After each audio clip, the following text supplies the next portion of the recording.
Hello, everybody. Happy Friday evening. My name is Elise, and welcome to my tea table. Let's drink some tea and let's talk about how we can all live our best life. I don't got the solution for you. I don't even have the solution for myself. But I think through some healthy conversation, some academic literature review, and just friendly Friday night conversation, we may be able to find ourselves on a better path towards our best life. And that's what we do at my tea table every Friday night. Now, I am streaming to Reddit. Friday night is the only evening that or the only time of the week that I do stream to Reddit. All the rest of the days of the week, I usually stream to Twitch, as well as YouTube, Facebook, and just the internet. Hey, Wookie. Hey, Captain Kirk. What's up, all y'all? What's up? What's up? My name is Elise. Welcome to the stream. Welcome, everybody. I am a tea expert. I am a tea importer. I am also a CEO of a technology company, and I have been building my business, tealet.com, for about a decade now, close to a decade. A little bit of ashamed to admit that, but with the great opportunity that I've had to travel the world, study tea, and also teach about tea, I have had the great fortune of interacting with lots of different cultures, lots of different ideas, lots of different religions. And hey, Ruck, what's up? What's up? What's up? I'm just drinking some tea. We are going to be talking about a concept that I just learned about this week. Through all of the rabbit hole digging that I usually do throughout the week. Oh, thank you, Espona. Good to see you. Yeah, I'm going to be drinking some tea, brewing some in the Gaiwan here. I've already heated up all of the wares. I will be drinking a beautiful Assam black tea. Now, usually this is a handmade, hand-rolled, hand-harvested black tea from Assam, India. Usually it's in a much larger leaf form, but this is actually like the dregs of the bag I was packaging for a customer's order today. And so it's kind of like the dust at the bottom of the bag, but it's still good tea. It's still good drinkable tea. I never like to waste any tea at my tea table, so I decided I would enjoy this tonight. So I'm gonna go ahead, empty it out into my handy dandy Gaiwan. This is called a Gaiwan. This is the quintessential tea brewing vessel. This is a Chinese tea brewing vessel, and the style of brewing that I'm doing here on this bamboo table is called Kung Fu Cha. Now, this is not a ceremony. There are tea ceremonies, but what I'm doing here is simple tea service. I just want to enjoy a wonderful cup of tea myself as we go on this intellectual journey tonight. But of course, if you were here physically with me, it would also be my goal to make sure that I serve the best cup of tea for you that I possibly can. So I've got my boiling water here in my sexy Bonavita tea kettle, the gooseneck. I feel, and many of my friends that study tea all feel that the gooseneck is very nice, not only for like pour over in coffee brewing, but also in tea service as well, tea brewing, because it gives you a good strong flow of water to help get the leaves all agitated and brewing nicely. All right, so Epona, we have a question. So good tea that you can get for home. Well, it depends where you live. I do not recommend the grocery store, even if it is an Asian market. The tea that is sold in the grocery store tends to be not the greatest quality. And there's a lot of factors to that. And if you stick around on this channel and hang out with me long enough, I can tell you all of those truths from the tea industry of why things are the way that they are. But at this point, it is very difficult to find good tea at the grocery store. In the near future, I believe you will be able to find it at the grocery store. But I do recommend that you find a local tea shop, a local tea house. And if you let me know where you are, just even a general area, I can give you some recommendations, actually. And it's more fun that way. When it's a tea bar or a tea house, you have the opportunity to physically go into the tea shop, develop a relationship with usually the owner of the tea shop, unless it's a large chain. And there's not too many large chains that are doing high quality tea. Even like Tevon, I don't consider that to be high quality, but more, so you're in Georgia.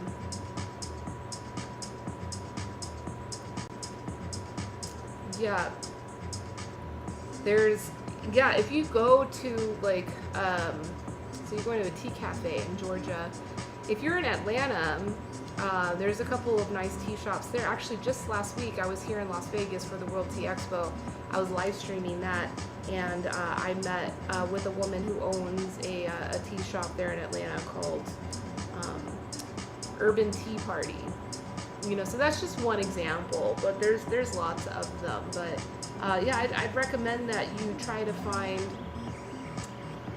Don, get out of here! Get out of here! That swat. Hello, Don. Jeez. Bitcoin's over here twerking. Bitcoin, want to say hi? You want to say hello? Yeah, we're just talking about where you can find good tea. Do you know where we can find good tea? This is Bitcoin. This is Bitcoin boy.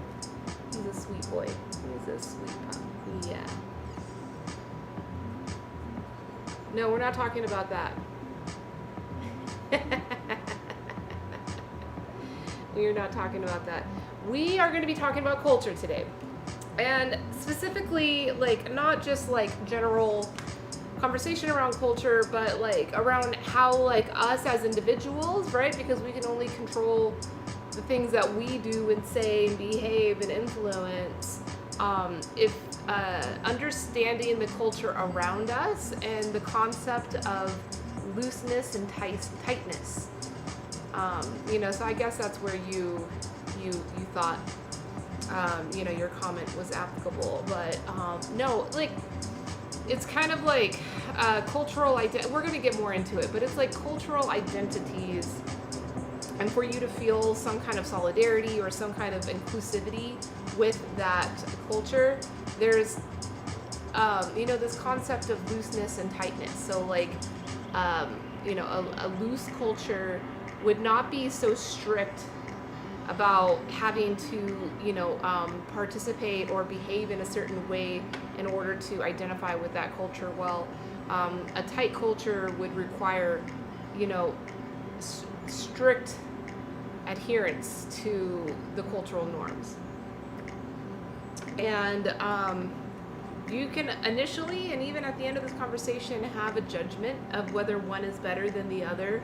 But ultimately what I think we're going to come to learn is that just like how history goes through cycles, the way that our culture behaves in this way also goes through cycles. So there's sometimes whenever it is more beneficial for our culture to be tight versus loose. So we're going to talk about that. Yeah, Bitcoin, he's got cute ears. He's a Beagle Chihuahua mix. He's a cutie. Yeah, he's our CFO and our head of security. Bitcoin. Yeah, Bitcoin, you're a good boy. Now, if you would like to try, I guess so. Yeah, so the concept of orthodox is definitely associated with these concepts of tightness and looseness.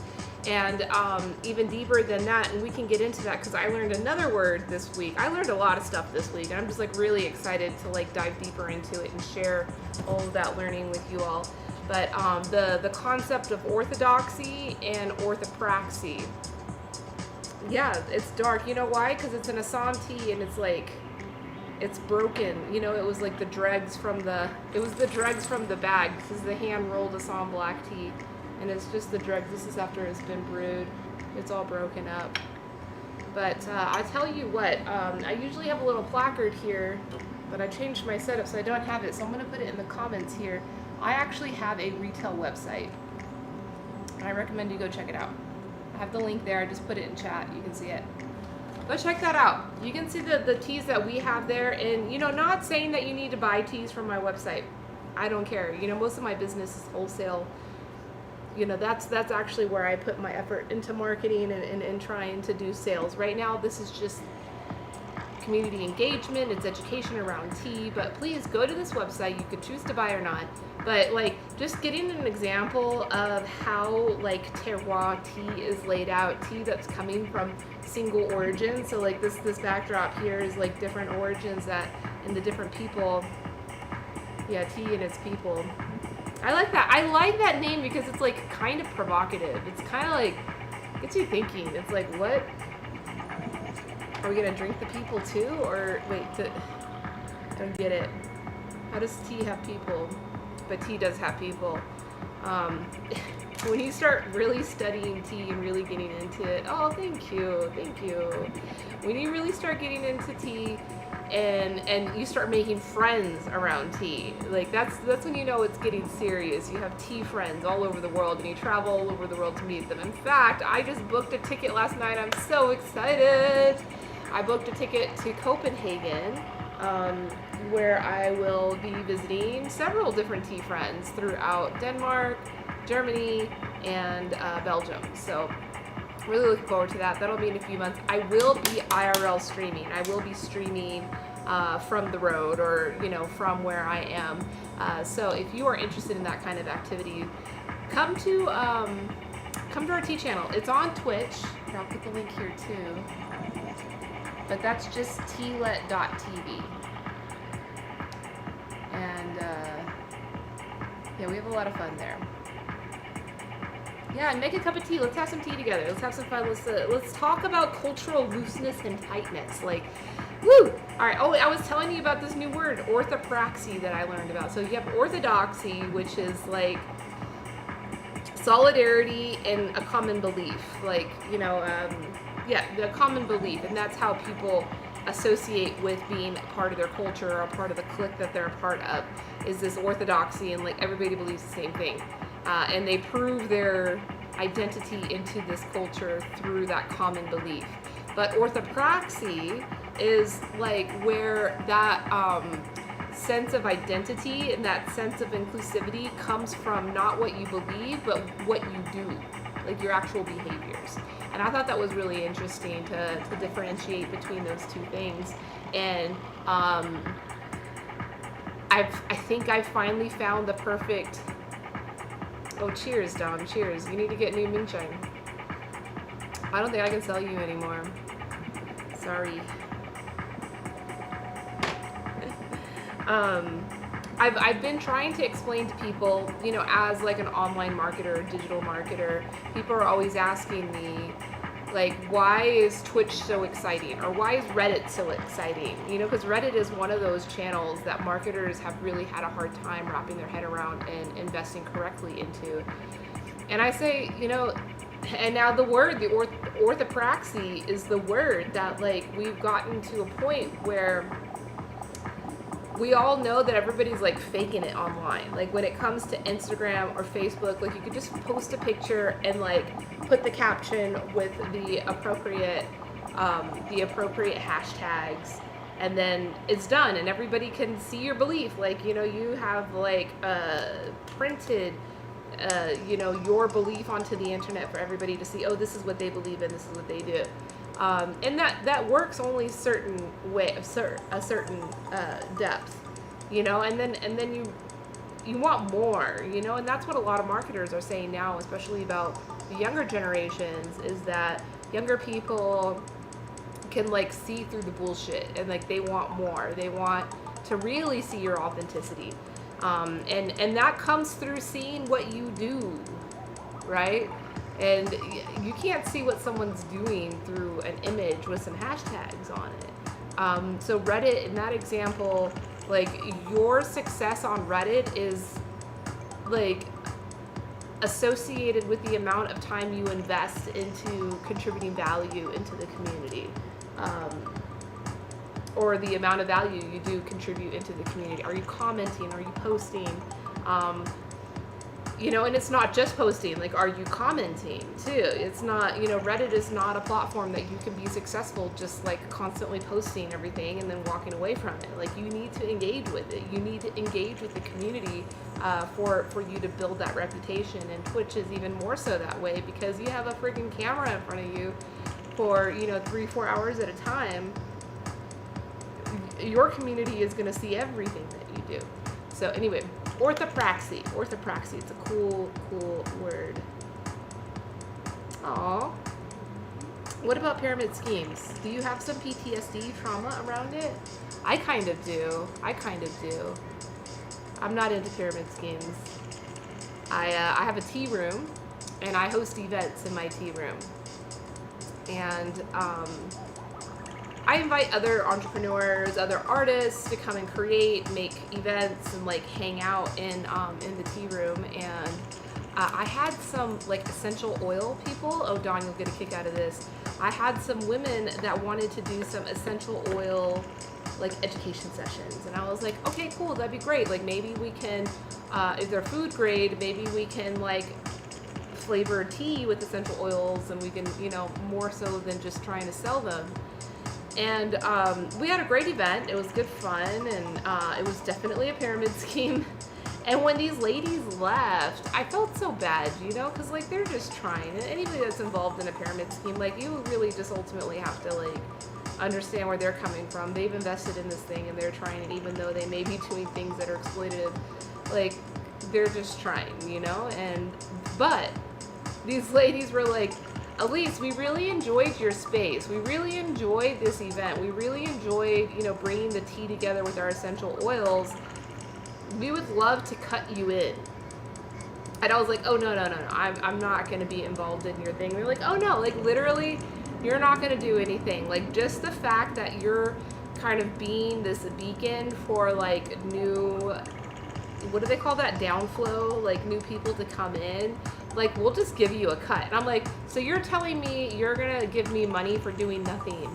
And they're all like, yeah, exactly. I was like, no, I can't like, I couldn't sleep at night knowing that. So no, I don't like pyramid schemes because they like incentivize and they end up going that way. I met this dude when I was an Uber driver here in Vegas. I met this dude, passenger of mine, and he was here for a conference, teaching multi-level marketing conference. And basically he was like the guru of MLMs, like convert any business into MLM and he'd figure it out for you. And so this guy was pushing hard for my tea. He was like, oh, you sell tea. You know, like you could totally do this as an MLM and it would be a really great, like the tea parties, like totally like would fit right in. And I was like, okay, let's talk about it. Like people have told me, I'll give it the time of day. Let's talk about what that would look like, Mr. Consultant. Because, you know, I had 20 minutes of his time in my car. And you know what this guy ends up telling me? He tells me that MLMs require at least an 80% margin just for the MLM structure. So that means that like if you have a product, whatever the product is, and the product is like the retail price is $100, like you're trying to sell this product for $100, the cost of product landed, like, you know, the cost of goods of the product, you know, from wherever you're shipping it from, whatever, would need to be $15. And then of the rest of the $100 is all the pyramid scheme. And I'm like, what? Are you freaking kidding me? And so I said, okay, well, you know, my business principle and model is to make sure that the farmers are making a certain amount, right? So I was like, so this is the baseline of the price that it needs to be at. And then he did the reverse calculation of what the retail price would need to be. And like, you know, we would have had to sell our tea for like thousands of dollars. And I was like, see, dude, that doesn't work. It's just not going to work. Like, this whole MLM scheme is bad for everybody. It's bad for the producers. It's bad for the consumer. And it really sucks because then it ends up being bad for the entrepreneurs that get wrapped up into these things. They invest money to like start their business and yeah, it's bad for everybody. So Dawn, thank you for the education. So Dawn says that there is no such thing as food grade essential oils. Yeah, I've come to learn that. Yeah. And it wasn't everyday living. It was, what was it? It was the people that came, doTERRA, they came to my space. So yeah, maybe I poisoned myself. We put a drop of the bergamot oil into our pot of tea. I do want to know the difference. I mean, as a food scientist, I understand how essences or volatiles are extracted from different things.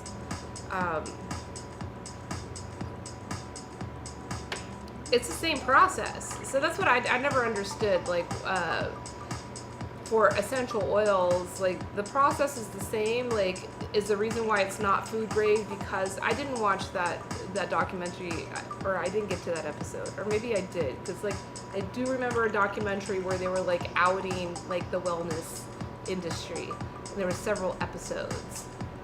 I don't think I watched the essential. I watched one on like diet pills or something like that, and yeah, that's bonkers as well.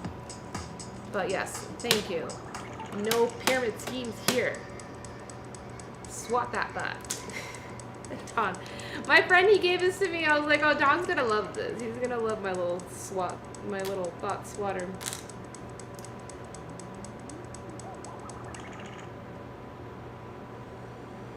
It's true. Oh, I'm sorry I did not comment about our pan, because like I feel like even on Reddit, like back whenever it was all fully anonymous, like back in the day, I mean, I think you can still get away with being fully anonymous on Reddit very successfully. But our pan makes it hard, right? Because it's like, oh, here's my face. I mean, I guess you could put a mask on or whatever, but even anonymous can still be authentic. You know what I mean? Like there's consistency, because you can go to like anonymous user's profile and see their history, right? If you don't have history of doing shit on your account, like you're not gonna have like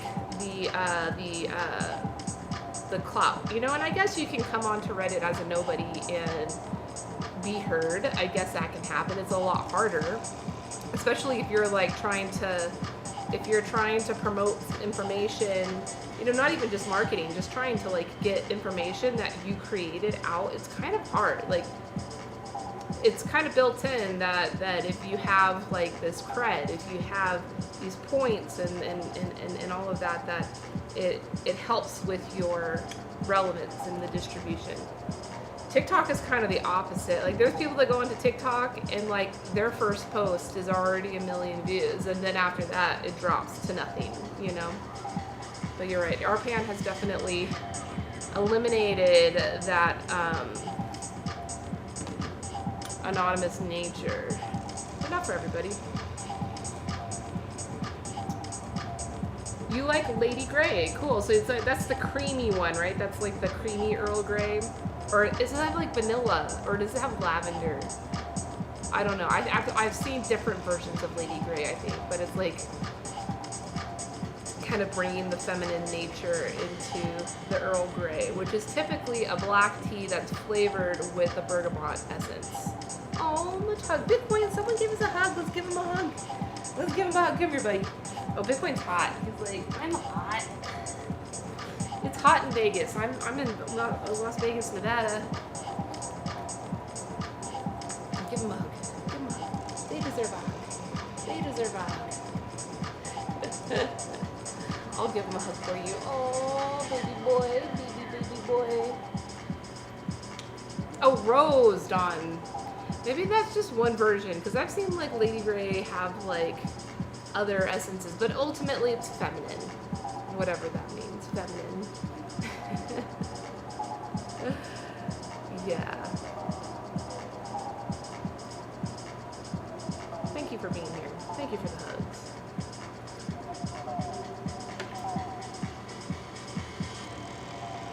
Music, as always, provided by our good friend Justin Anderson with Sojourner. He is Sojourner. I partied with this guy the other night here in Vegas. Ooh. Got to see the sunrise. But this guy's good. He's an incredible multi-instrumentalist. Months and months ago, he came by and said, "Hey, Elise, I want you to use my music as your house music for your stream." So we have the great delight of having some kind of acidy, weird techno, sometimes some trancy shit in the background. But yeah, this is all his original music. And if you ever come to Las Vegas, you got to party with this guy. Reach out to me, follow me, or whatever, DM me. I'll get you linked up with him. He plays music all throughout the city.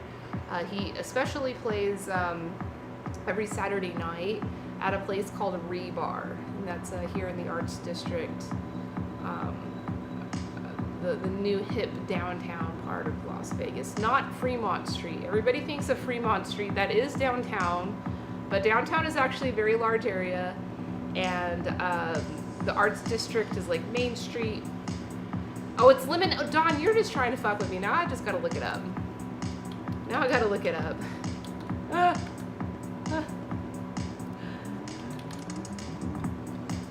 I think it's different. Different people do it differently. Oh, Twinings even has a version of it. Yeah, lavender, Earl Grey. What's Twinings put in there? So let's see. Not an endorsement.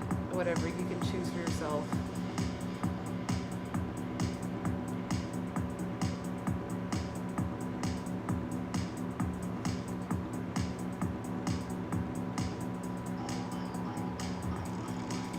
Yeah, not helpful. I'm trying to find. They even. Oh, it's lemon. Okay, so Twinings has a lemon in it.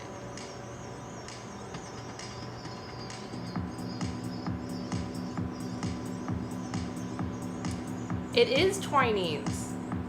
They created it. Wow. There's even a freaking Wikipedia page for it. Jeez.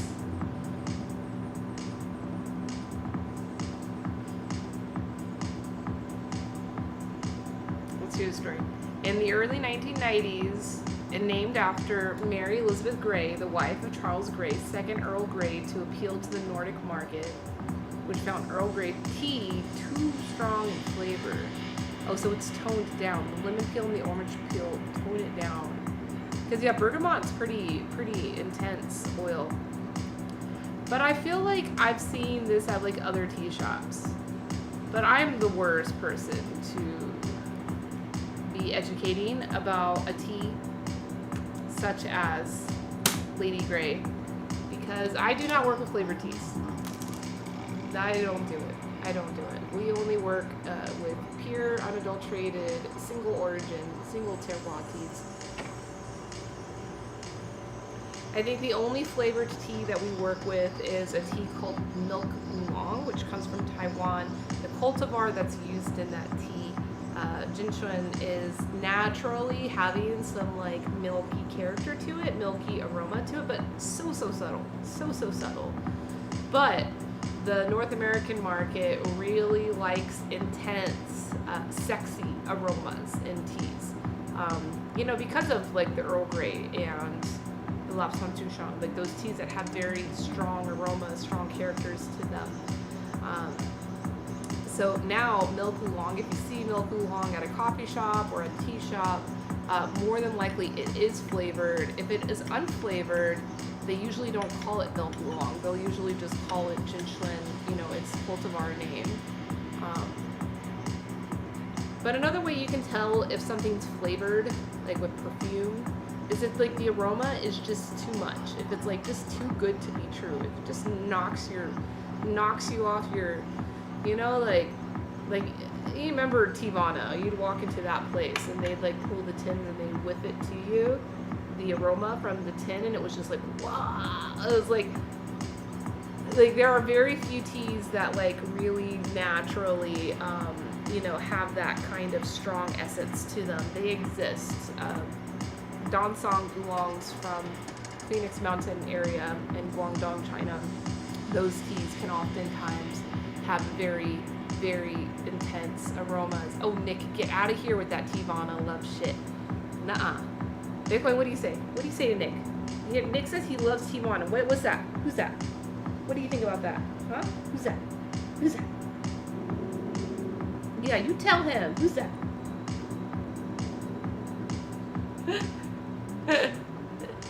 He's too hot.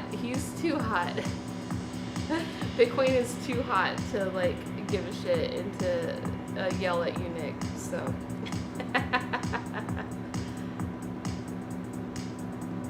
yeah, I know. Everybody loves Bitcoin. Everyone loves Bitcoin, huh, buddy? Everybody loves you. Oh, such a precious boy.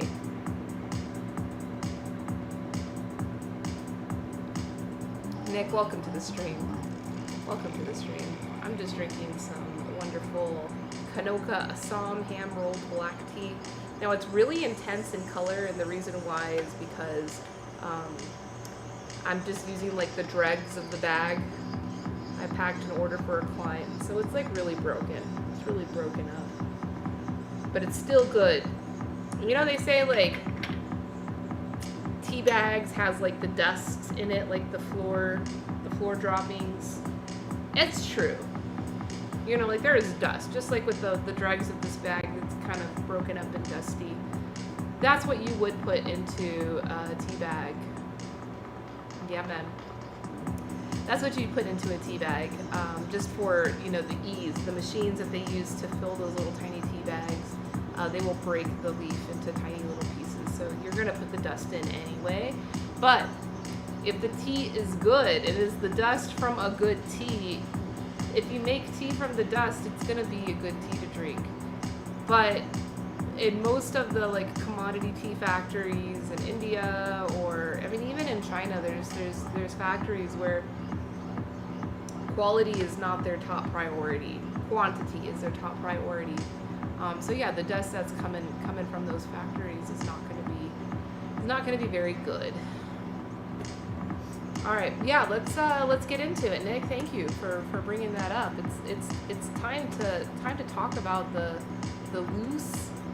loosey goosey in culture and tightness. So I found a couple of articles. I did find an academic article. We'll flow into that earlier, but I figured this first one that we'll look at, just like kind of an introduction to the concepts of like looseness and tightness when it comes to culture. It's pretty self-explanatory, but it's still fascinating. Okay, so this is an interview with Michelle Gelfand as a professor of psychology at the University of Maryland and author of an eye-opening new book on the role that culture, and specifically, let me just fix this article for y'all. Y'alls deserve a better article.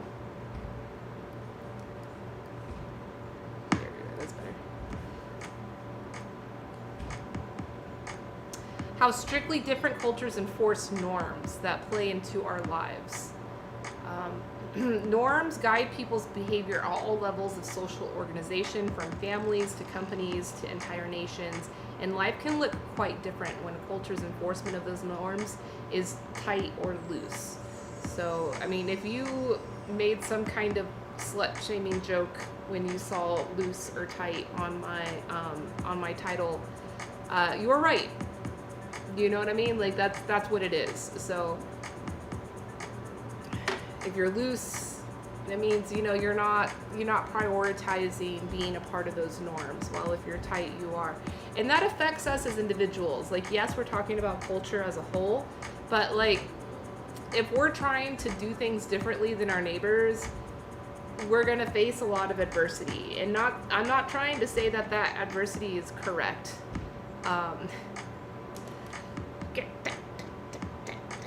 Dawn, shame. Get that thought out of here.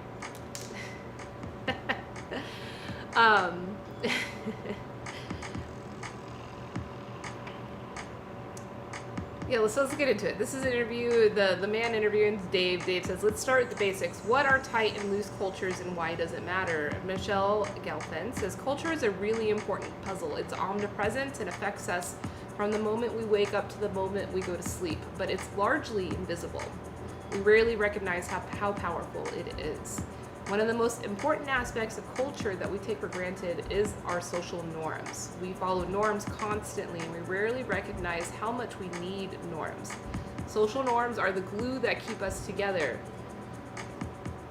Well, that's interesting. Last time I streamed Best Life Friday, we were talking about social cohesion. Social cohesion being the glue that keeps society together. And so now they're saying social norms. So kind of relevant, kind of important. What's more, social norms are the key that unlocks societal order and even the possibility of constructing a human society. If people didn't abide by socially accepted rules, their behavior would be unbearably unpredictable. Hey, what's wrong with that? What's wrong with that? As long as the behavior is like full of love, like I think it's okay. We wouldn't be able to coordinate our actions to do most anything, from getting place to place to having meaningful conversations to running schools, organizations, and our governments. But her research has shown that some groups have much stronger norms than others. They're tight.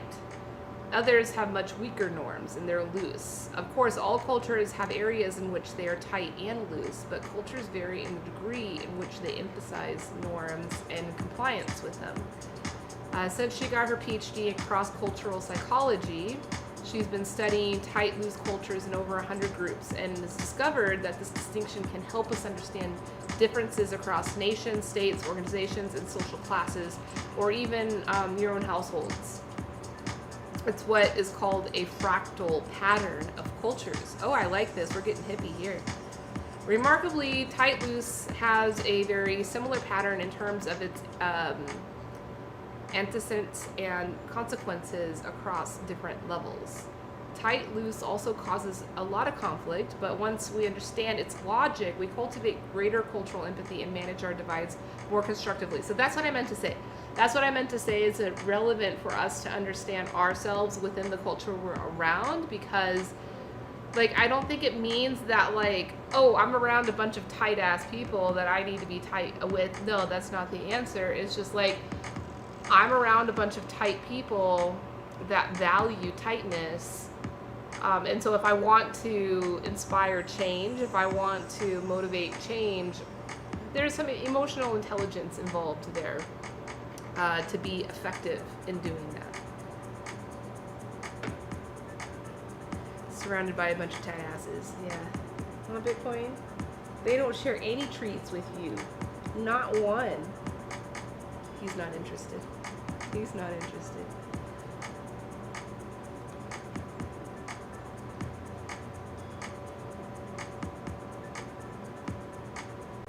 Why is it a threat? Why is threat so important in determining the tightness or looseness of a culture? And does it have to be a concrete threat, or can it be a perceived one? So she says, often when we think about cultural differences, we don't realize that they have a certain logic, a rationale that makes good sense. In our data, countries that experienced a lot of threat were tighter.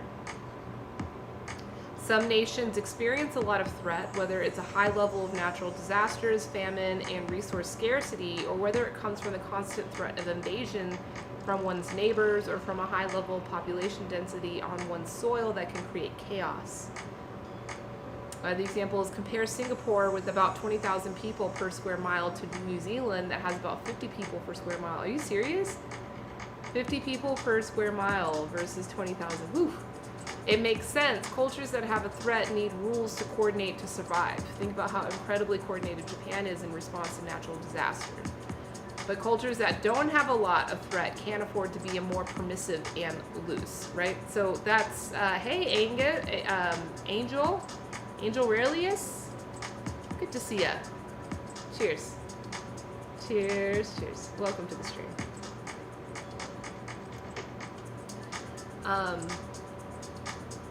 Yeah, so this is where I said flow, you know, flowing in and out. Oh, Angel. Okay, great, Angel. Yeah, nice to meet you too. Bitcoin's happy to meet you as well. Bitcoin boy. We're talking about looseness and tightness in culture and why it's important for us to understand that element of our own communities so that we can better assimilate and communicate and collaborate and all the baits. Except for the one, but no slut shaming here. But like the amount of threat that your community is experiencing can be flowing, right? And so that's why it's like the necessity for tightness versus looseness will also change and flow. So, you know, the community that you're a part of won't always be tight or won't always be loose. It'll really depend on the current situation and what's going on in the community. So Angel asked a good question. Bitcoin, you ready to go? You ready to go down, boy? Angel asked a great question. They ask, do you think any of us can really understand another culture without experiencing it firsthand? Yeah, I think you're right. No, you cannot. You cannot. So today's stream and these topics we're talking about today are in no way an invitation or, a protocol about how to judge a different culture. We are going to be using this vocabulary and these concepts to understand our own culture, right? And so because there's a whole lot of agents of change at least in my community, in my circle of friends, on my social media, on what I get exposed to. I'm seeing a lot of people, be it friends or be it strangers, just creating content on the internet, really interested in being agents of change. And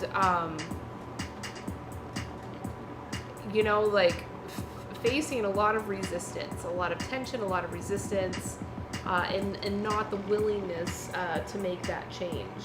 And I think that understanding tightness and looseness and what kind of causes that to happen in culture can really help these agents of change become more emotionally intelligent and more effective in their activism. So that's it. But if you don't give a shit, that's also cool too. And if you just want to hang out while I talk and drink tea, that's also very cool. I'm not saying you have to be an activist or an agent of change to enjoy your time at this tea table. We have a great time here, regardless. But intelligence, evocative questions like the one you just posed are always welcome. That's the heartbeat of this channel. And Angel, if you've never been here before, my name is Elise. This channel is called Tealet. Tealet is a software company that I've been building for the past decade. It is a B2B marketplace between independent tea growers and tea business buyers. The purpose of this channel is to educate, to inspire. Of course, from a marketing perspective, it is a platform that we use for connecting with members of our network and our community, but it's also just a place for community and to learn not only about tea, but learning about appreciation.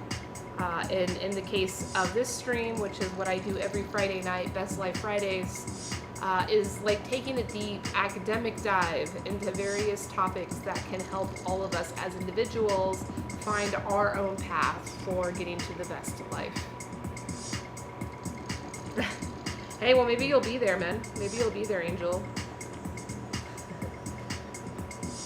Now, we do have a retail website that you can get in bulk. You can buy by the pound. So you can buy the same amounts that wholesale people buy, and it's discounted.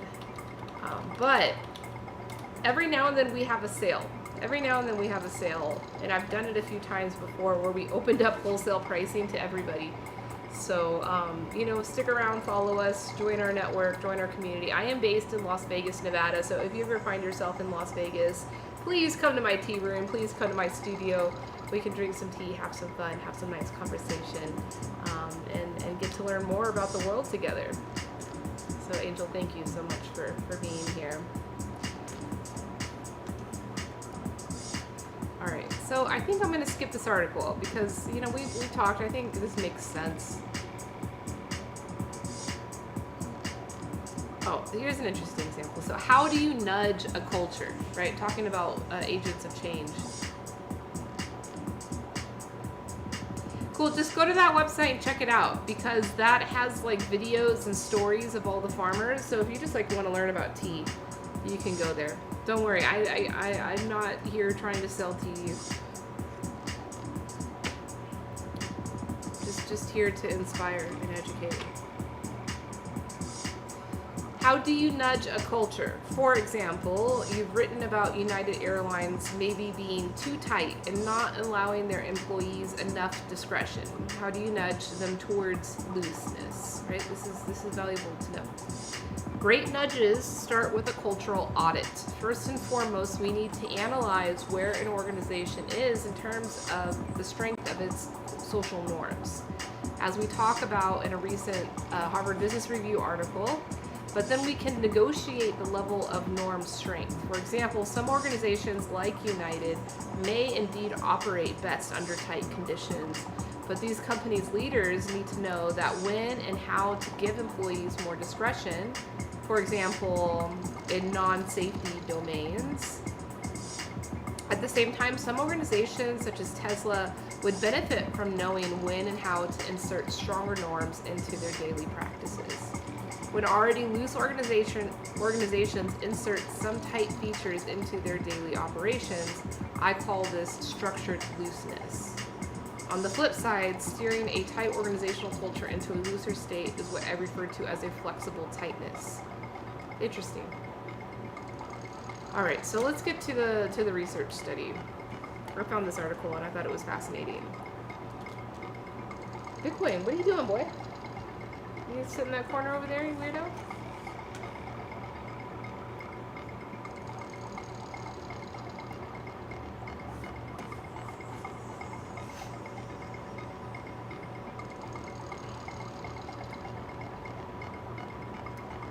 Okay, so here's a study that was funded by the U.S. Navy. Oh, that's interesting.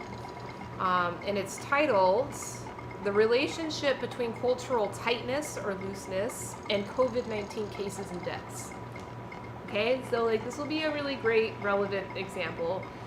This was published in January of this year, so it is relatively recent. Anyway, so here's the background. Actually, I'm going to see if the woman, yeah, see, look, Professional Michelle Gelfand, she wrote this. She was the lead researcher on this article. That was the woman that was just in the interview we just read. All right, so the pandemic is a global health crisis, yet certain countries have had far more success in limiting COVID-19 cases and deaths. We suggest that collective threats require a tremendous amount of coordination, and that strict adherence to social norms is a key mechanism that enables groups to do so. Here we examine how the strength of social norms, or cultural tightness, looseness, was associated with countries' success in limiting cases and deaths by October 2020. We expected that tight culture, which have strict norms and punishments for deviance, would have fewer cases and deaths per million as compared with loose cultures which have weaker norms and are more permissive. Yeah, so this background, you're asking, this is actually from like a trade show booth. That we were a part of several years ago. I paid $3,000 for this thing, for the backdrop of the booth. It's printed on a fabric. It's fabric, but it's fucking huge. Here, I'll show you. It keeps going that way. Well, the light's in the way, you can't really see it, but it keeps going that way, and it goes around this way, and it even continues back that way, and it goes really high as well. It's like, how tall is it? 12 feet, I think. 12 feet high. Hey, Fun Crow. What's up? We're having tea time. Sitting here talking about cultural looseness and tightness. Actually, right now we're going to be looking at a really cool study looking at the tightness and looseness of culture and how it affected the pandemic. You know, the number of cases and deaths in different countries. Cheers.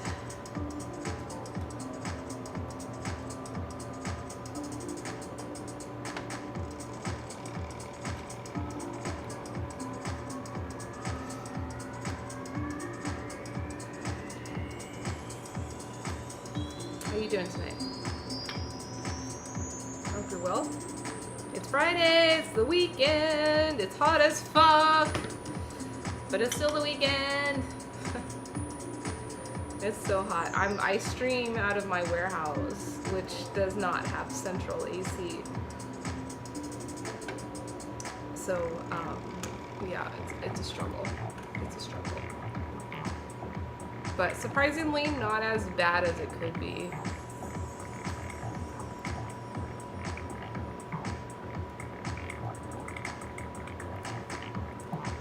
It could be worse. Are you in your backyard, Nick? I bet.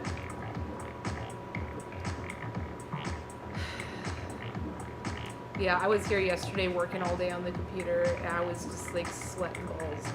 I was sweating. Actually, like, what does that even fucking mean? I was sweating. Alright, so here's the method of their study. They estimated the relationship between cultural tightness, looseness, and COVID-19 case and mortality rates as of October 16th, using ordinary least squares regression. We fit a series of stepwise models to capture whether cultural tightness, looseness explained variation in case and death rates, controlling for underreporting, demographics, geopolitical factors, other cultural dimensions, and climate. Sweating on your laptop, be careful. You just got that thing. You don't want to fuck it up. Alright, so here's the findings. The results indicate that compared with nations with high levels of cultural tightness, nations with high levels of cultural looseness are estimated to have had 4.99 times the number of cases. Almost 5 times more cases. And 8.71 times the number of deaths. What? Almost 9 times more deaths? Whew. I want to see like where the United States fell on this spectrum. Because I feel like we're like selectively loose. We're selectively loose. Like we were loose when we want to be loose, and then we're tight where we want to be tight. We certainly were tight on our necessity for our freedom and our right to not be locked up.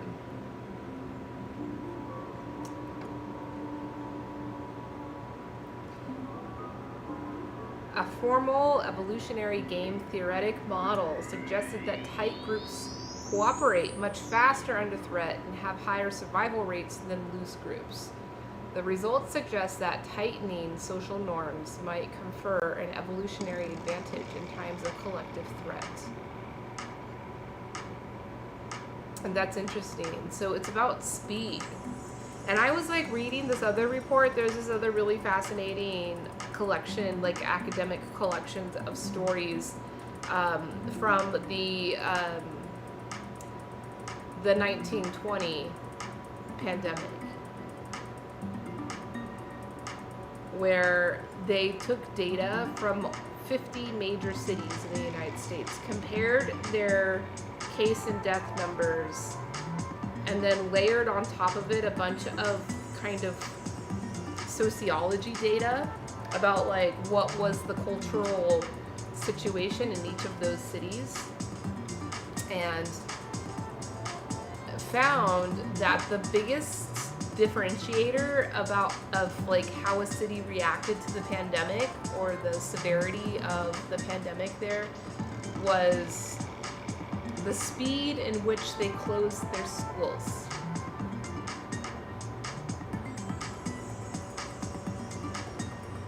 That was definitely something that we didn't have here compared to the rest of the world, I believe.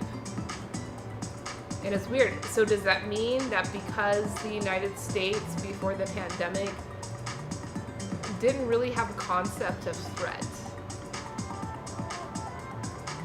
So yeah, we're really loose. We're really loose in that sense.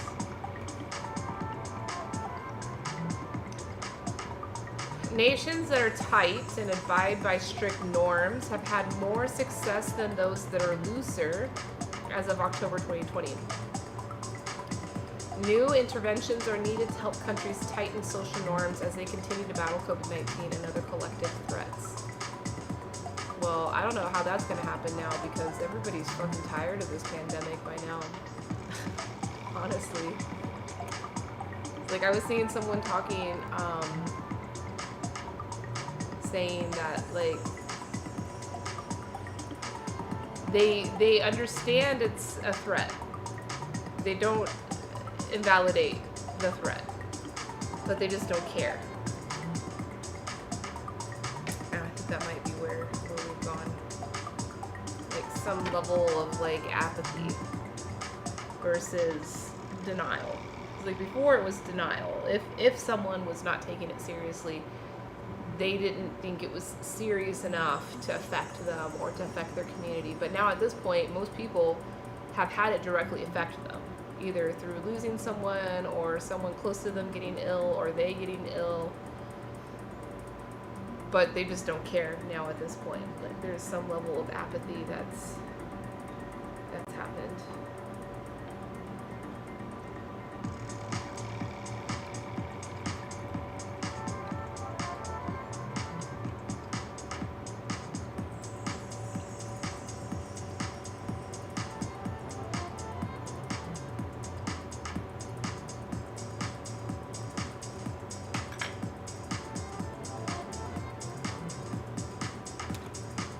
I think I might skip some of this introduction.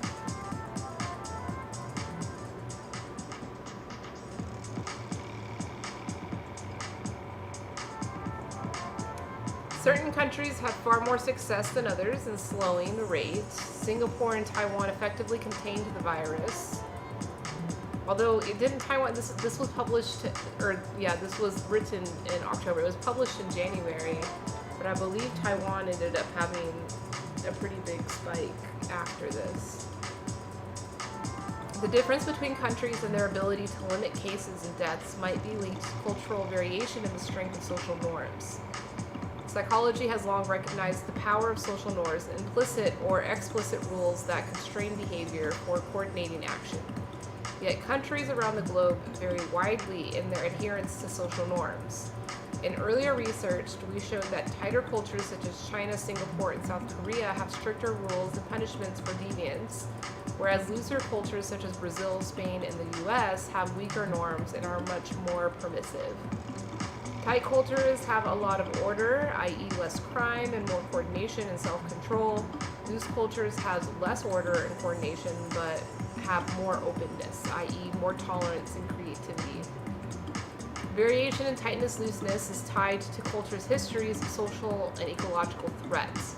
As compared with loose cultures, tight cultures tend to have higher historical rates of natural disasters, disease prevalence, resource scarcity, and invasions, which have been found among non-industrial societies. More generally, tightness and looseness theory suggests that strict rules and the order and coordination that tightness confers has helped groups to coordinate to survive under high threat throughout history.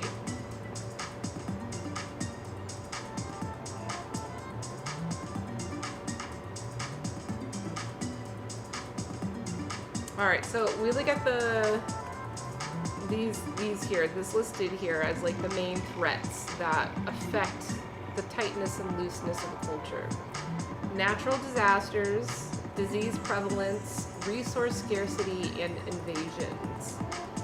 All right, so natural disasters, that makes sense when it comes to climate change. This is a threat that is going to be freaking all over the place in the next 100 years. Who knows? Countries or communities that have never had to like worry about any kind of lack of fertility in their soil or water in their water table may start to see those threats. Vice versa, countries that are used to that, very easily could become like fertile grounds, for the next cycles of development. Disease prevalence. Well, COVID is kind of even the playing field there.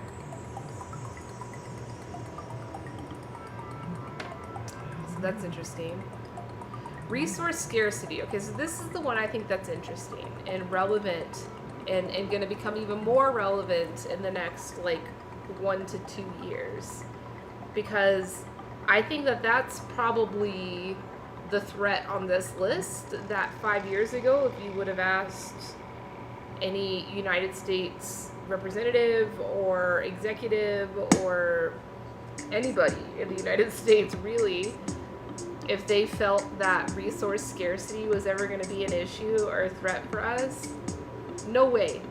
No fucking way. It's like, no, there's like, even in the most poor, deserted places in this country, there is a convenience store that is constantly being, supplied.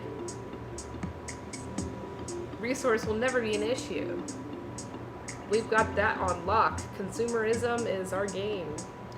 But the next few years is going to be a big challenge for resource scarcity. It's going to surprise everybody. And not only scarcity, but the value of resources is going to become high. And, when value goes up, then, we can afford less of it. So we will have less available to us. So yeah, I think that's going to become a much bigger threat. And so as those things become bigger threats, you are going to see the community around you become tighter, right? Like that's what's inferred in this kind of research.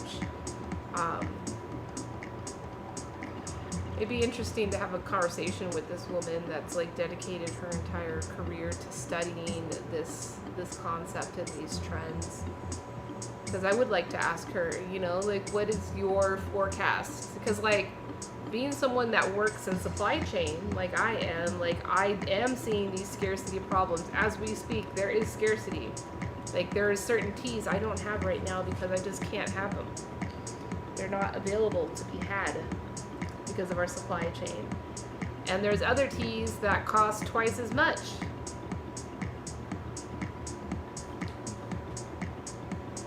And I foresee that this is going to become a much more prevalent issue in the grocery store, at restaurants. We're just not going to see those things available on the shelf. Now, invasion, I'm not too sure about that. That's something I don't think that... moonshine, exactly.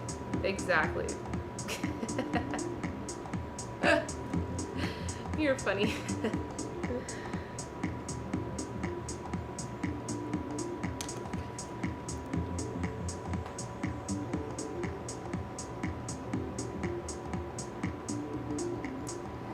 In 2011, we introduced a theory and measure of cultural tightness, looseness, which reflects the degree to which cultures have strict norms and punishments for deviance. Cultures that had tighter norms included Japan, China, Singapore, and Austria. No, I'm not high. Are you high? Maybe you should be. It's Friday night. You deserve it. I am drinking some tea. I might be a little tea drunk.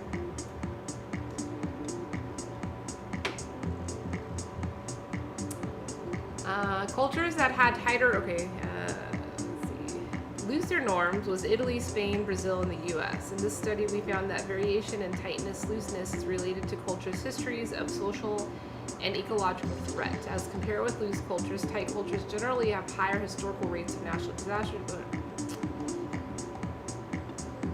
Countries across the globe have varied widely in their ability to limit cases and deaths during the COVID-19 crisis. Understanding what explains this country-level variation is not only important for the advancements of theory, but also can help guide interventions aimed at addressing future collective threats. We show that tight nations generally were more successful than loose nations in dealing with the pandemic. 8.71 times more deaths on average for a loose country versus a tight country. That's a big number, that's a big number, and I think it's worthy to ask the question, is it worth it? Is it worth it? What's up, Twitch? What do we got here? What happened? Hey, Professor Potato. I like that name. That's a nice name, Professor Potato. Hi, Professor. Welcome. Welcome to the stream. My name is Elias. Welcome to my tea table. We're having a chat today, as we do on every Friday evening, Best Life Friday. Do a deep dive into some idea or concept that can help each of us as individuals put ourselves on the path towards our best life. And actually, a lot of the conversations over the past few months have been centered around our interpersonal interactions within the community, within culture. And today we're talking about the concept of cultural looseness and tightness.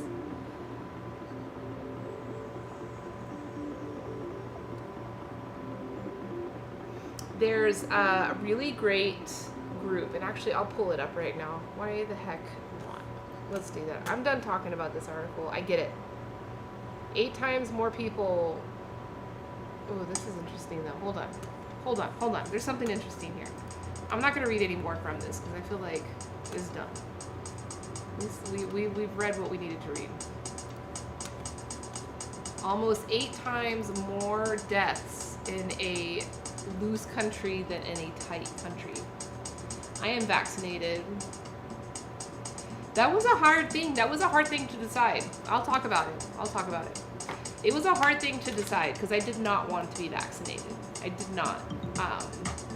When it comes to my health, I very much prefer like the holistic approach to health. And, but I travel a lot for my work. And,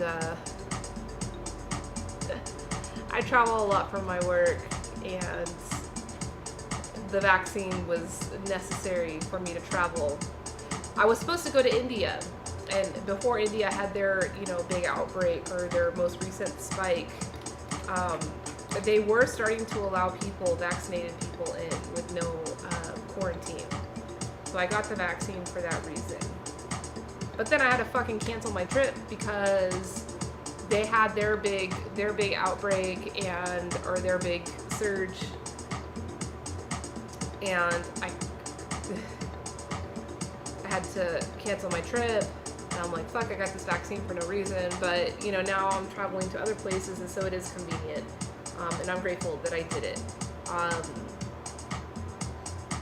Now, I have a lot of friends, close friends of mine, that are not vaccinated. I completely support them in that decision. But I also, hold them accountable for, if you choose not to vaccinate yourself, just like I was going to choose to not vaccinate myself, you have to be extra cautious in other areas, But, yeah, I got vaccinated. And now I'm at a point where it's like, well, I'm going to be extra cautious anyway because the vaccine's not working exactly as they had originally anticipated it to. So I'm just going to be safe. I'm traveling to Europe in a couple of months now. I just booked my ticket, so planning that trip out. I do plan to be extremely cautious and wearing my mask everywhere. I did the World Tea Expo last week, the nightclub and bar show. I streamed it actually, so we had our cameras there. And that was a unique experience because Las Vegas, which is currently Clark County, the county that we're in, is currently the fastest growing infection rate in the country right now. So go figure. The strip is open at 100% capacity. Every single one of the casinos is just jam-packed with people. In fact, we haven't had this much tourism and this much traffic of people here in 8 years. So even before that, even before the pandemic, we're having more people here, more people than we've had in 8 years. Yeah, I got the Pfizer one. I don't know, it didn't kill me. I'm fine. I was in the Peace Corps before, and those fuckers, they vaccinated us every day. Every day was at least 2 or 3 different vaccines we had to get for 2 weeks straight. I got so many vaccines. And I ended up getting, kind of cool. I got cat scratch fever, which is a bacterial infection, and it is a real thing. It is a real serious thing. And when I got it and went to the hospital or went to the doctor says, well, we can't test what's going on, but if it can be either cat scratch fever or mumps. And if it's cat scratch fever, that's bacterial. So we're just going to give you the strongest antibiotics we have. And if you heal, then it was that. If you don't heal, it means it's mumps. And it means that you just need to like wait out. It's a virus. You need to wait it out for it to, you know, leave your body. And I was like, hey, I got vaccinated. Like, mumps, that was one of those shots he gave me. And they were like, oh, well, vaccines don't really work, you know? And so from that point forward, I realized, okay, yeah, that's how vaccines are. They don't really work exactly the way you think. But they do work, you know? Like, they work more than not work, so...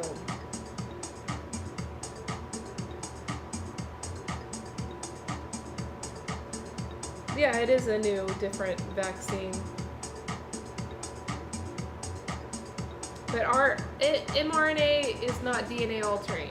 I'd suggest you, I'm not going to talk about it because I don't know, but I would just suggest doing a little research on that in particular.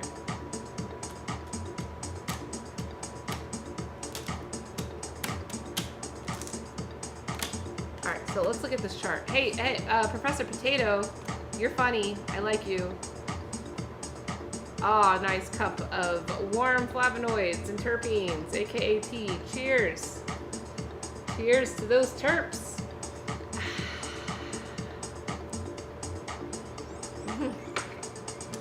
Professor Potato. Yeah, research is great. Alright, so here, we got a chart here. It's a spectrum of cultural tightness versus deaths per million. And look, I mean, there's a fucking trend. Wow, okay, yep, that's a trend. So the tighter you are, the less deaths you have. So Vietnam did pretty good because they're not that tight.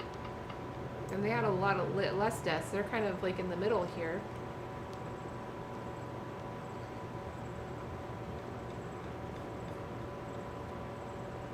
Here's USA. Hey, so yeah, we're not that loose. Who's looser than us? Spain, Chile, Brazil, Argentina, Colombia, the Netherlands, UK, Mexico. UK is considered looser than the United States. That's interesting. Israel, Bosnia, Russia. Russia is looser? Wait. Wait, what? I thought Russia was pretty tight in their culture. I didn't know.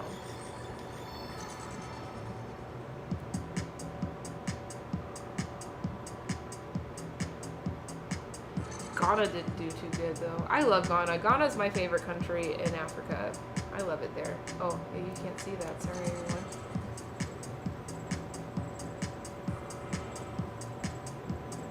Yeah, so that's interesting.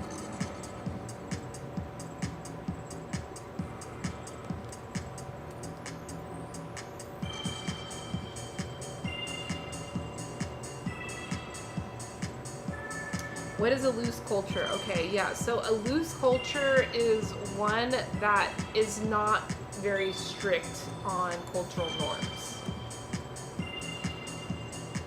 So it's relatively new in the field of sociology and in psychology to define and kind of profile the looseness and the tightness of a culture.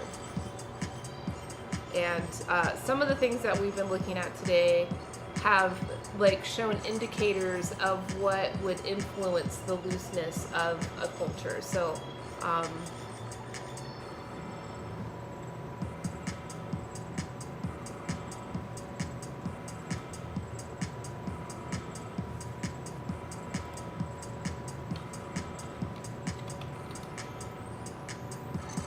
cultures that face a lot of threats, be it natural disasters or disease or invasion or resource scarcity, they tend to be tighter, more, not conservative. See, that was the question I had asked the person that introduced this word to me.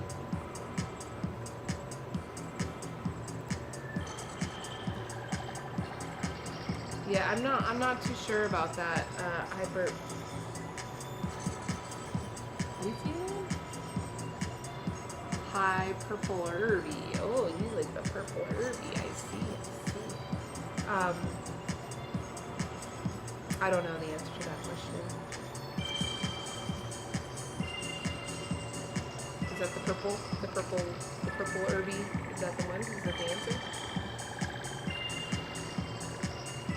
So like Singapore, China, Ghana, these are all countries that are on the tighter end of the spectrum. They do face threat of invasion. They do face threat of natural disaster. Or perhaps they're like authoritarian, leaderships that instill a culture of tightness. So yeah, tightness is like, there's all these rules, written or unwritten, and you need to follow them in order to be successful in that culture. A loose culture is where those rules may exist, but it's not so important. Yeah, have a good weekend. Get Irish. Cheers.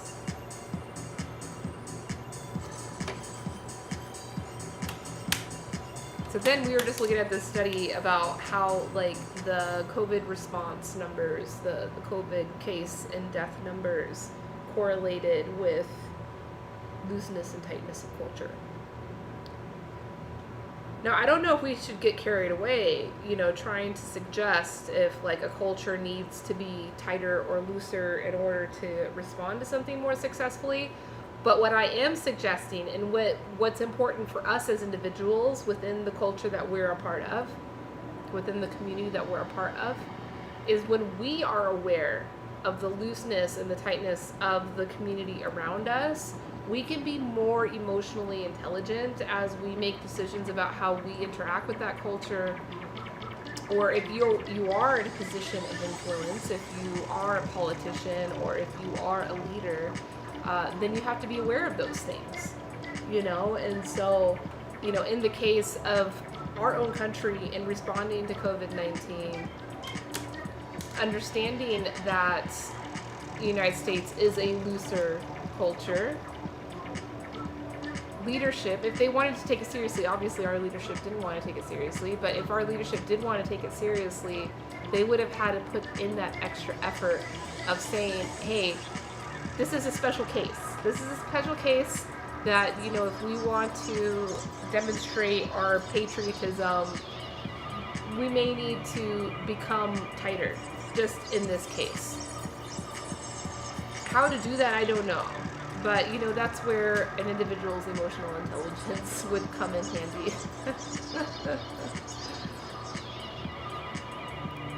That's where it would come in handy.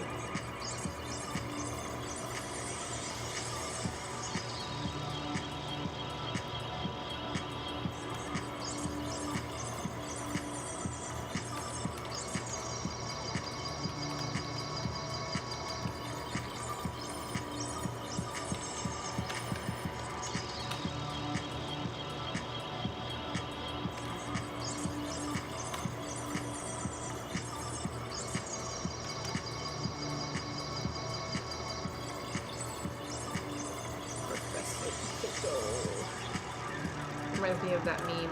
There's a meme on Twitch. I'm a potato. Not on Twitch, on TikTok. What am I doing? What the heck? I mix up Twitch and TikTok. What's this about? Well, we're drinking tea. I'm just drinking a beautiful hand-rolled black tea from Assam, India. And we are talking about cultural looseness and tightness.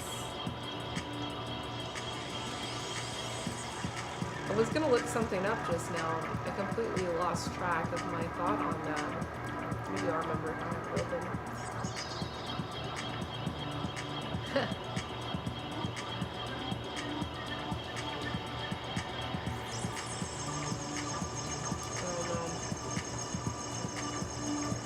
I think it's dangerous, right? Okay, so that's all I'm going to say about it. I think it's dangerous. Yeah, they're fucking real terms. It's actually pretty modern, though. It's only like within the past 3 or 4 years that academics have started to really do a lot of research and writing around these concepts. So it is real. It is real. But it's not the same as like conservative against liberal. You know, and that was the question. The person that introduced this term to me the other day, I asked him, I was like, hey, all right, log off, Nick. I'll hit you up later. Yeah, let's eat some food. Let's eat some food. And talk about how we can tighten things up. Tighten this ship. Oh, Bitcoin. Nick says he loves you so much. Bitcoin is like too hot to even respond. He's too hot. It's too fucking hot here. Okay, so yeah, the guy that introduced these terms to me, I was like, so is it the same thing as conservative versus liberal? That's what I thought, right? That like tight community, tight culture is a conservative culture, while loose culture is a liberal culture that's open to change and all of that. You're from New Hampshire?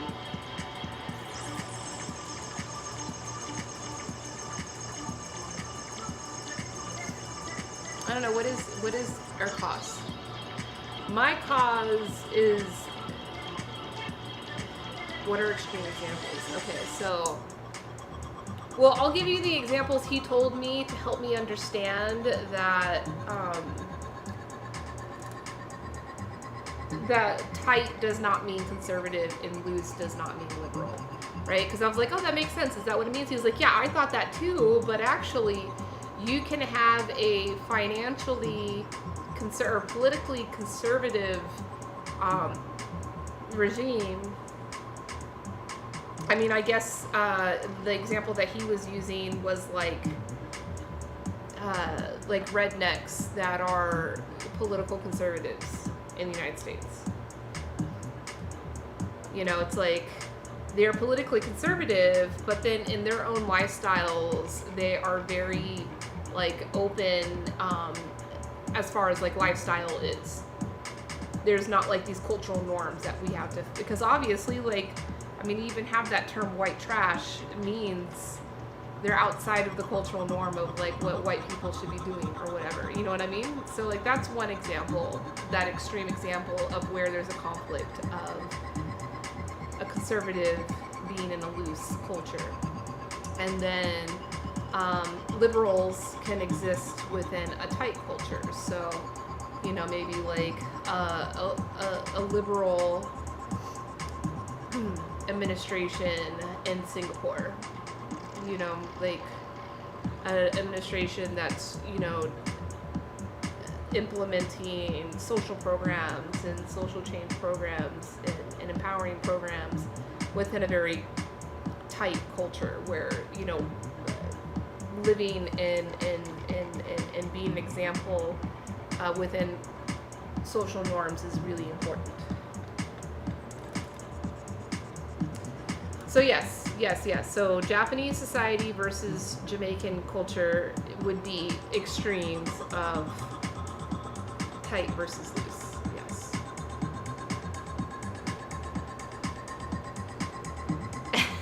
So Dawn on Facebook gave a really good example. Being the only liberal in a clothing optional community, the rest are very conservative. So yes.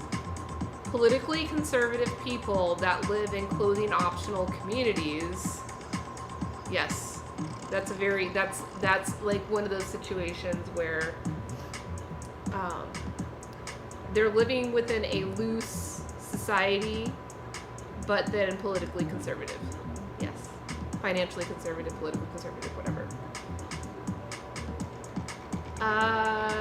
Perhaps. Yep. So what's better? I don't know what's better, you know, and so that's actually kind of the gist of what I'm understanding around these concepts right now, is that like societies, cultures, they go through these ebbs and flows of like facing threats or not facing threats, and so the looseness and the tightness of their culture is going to also flow as the historical cycles, you know, go through their thing. And I think the political spectrum is not directly correlated like we may think. I think they are pretty independent of each other. But what's best? What is better? Florida. Florida is definitely like, yeah, an example of conservative but then loose.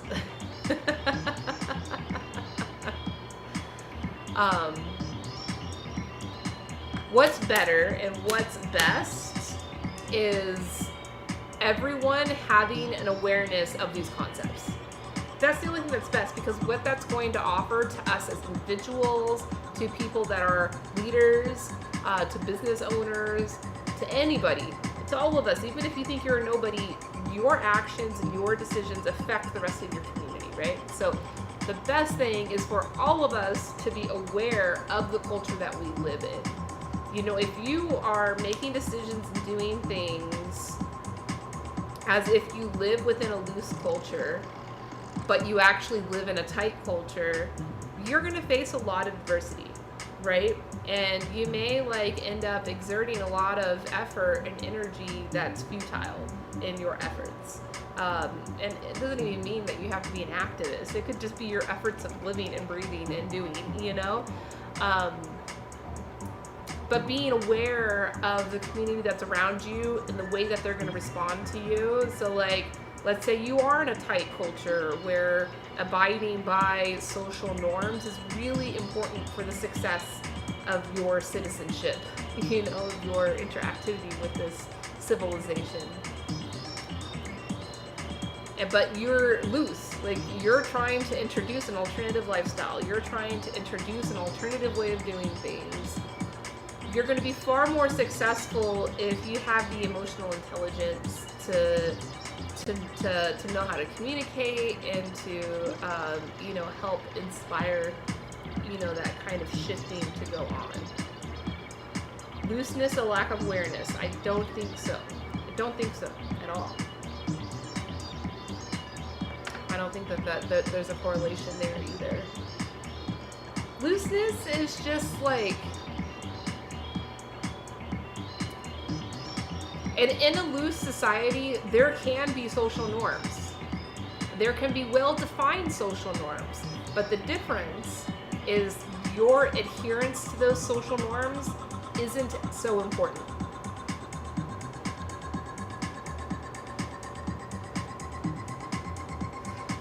So an example, so I keep giving examples of, you know, people living within a tight culture and wanting to make it more looser for them to introduce an alternative type of thing. And on the other end, we have the example of the COVID situation, the article I just shared about. 8 times more deaths happened in loose cultures than in tight cultures, and the correlation is fucking tight. It's not a shot in the dark. It's a very tight correlation. But so the United States is the United States is considered a relatively loose culture. You know, there are culture norms, but you can get through life quite successfully even if you go against every one of those culture norms. Like, yeah, you're gonna face problems, but like, you're gonna live. Like, there are other cultures, like, you'll be killed if you try to go outside of a cultural norm, a societal norm. But the looseness here in this country is a great part of our issue that we had with COVID, like the great number of deaths and cases and spreading that had happened. And so an emotionally intelligent leader or, you know, leadership administration would be aware that we live in a loose society. And if they were serious about us getting vaccinated, about us wearing masks, about us, you know, adhering to all of these protocols to stop the spread of the virus, because yeah, they did introduce those mandates, but there wasn't a lot of effort into hammering in the seriousness of those mandates. Now, the pandemic that happened 100 years ago, I've done, quite a bit of research on kind of the sociology behind what happened 100 years ago. And the leadership did make a very fast and a very significant plea, not just to the people, but to the state leaders. Because, right, and the way that our country works is the federal level can advise some type of laws, but ultimately the state has precedent, has more authority in actually enforcing something. And so just like what happened with this pandemic, the federal level makes some type of statements, but they allow each state to handle how they're going to do it. 100 years ago, the president immediately, like when they had not even before the first case came to the United States, the president already made an announcement to all the states and to the citizens to tell them the urgency of this pandemic that's coming. And it was a loose culture at that time. And, there was a bit more tightness in how the pandemic was responded by each state. Of course, each state did differently, but there was speed and there was urgency that happened. That did not happen in this pandemic. And so that, that's an issue about culture,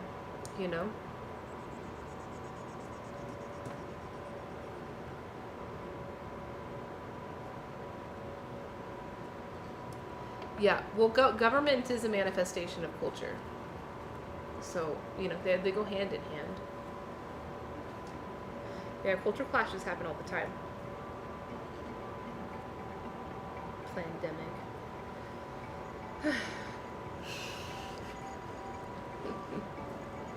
Thanks for trolling my video. I like it. I love it. It's welcome.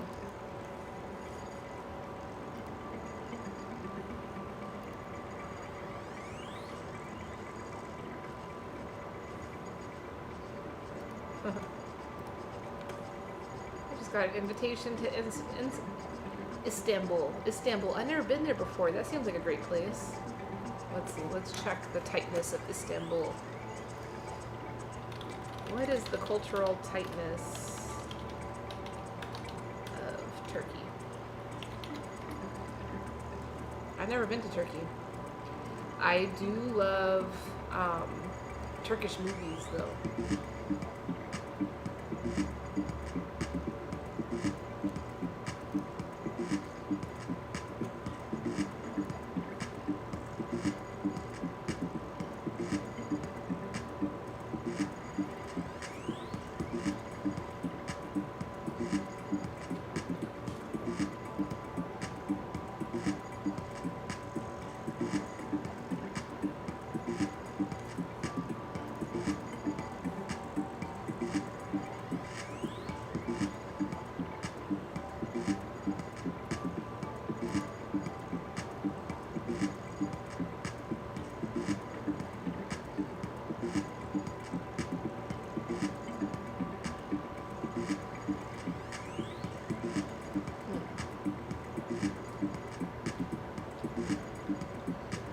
I don't know. There's a lot of truth to what you say. You say culture only affects government if you have a democracy. Ideally, right? And what democracy means. Yeah, ideally. But like, even if you're in an authoritarian type of society or a tyrannical type of society, like, culture has to support it in some way. Not saying 100%, but like, there is, like, culture is going to exist independent of whatever is going on in government, right? It's like reality. It's just there. It's like this invisible thing that we can't really describe, right? Now, government, on the other hand, is not always going to exist by default, right? Like, if you have an anarchy society, I don't know a whole lot about anarchy societies. Are they even real? Could that even exist? I don't know. But like, let's just say anarchy can exist, right? There's still gonna be culture, right? And there will be no government affecting culture. So I think culture is even more important than government, right? Because it's going to be there regardless of what's going on with leadership.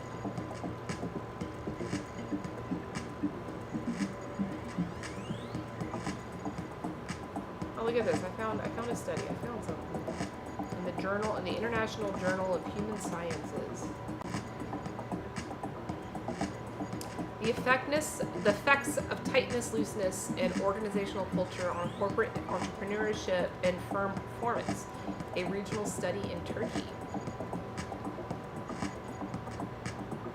Wow, so cool.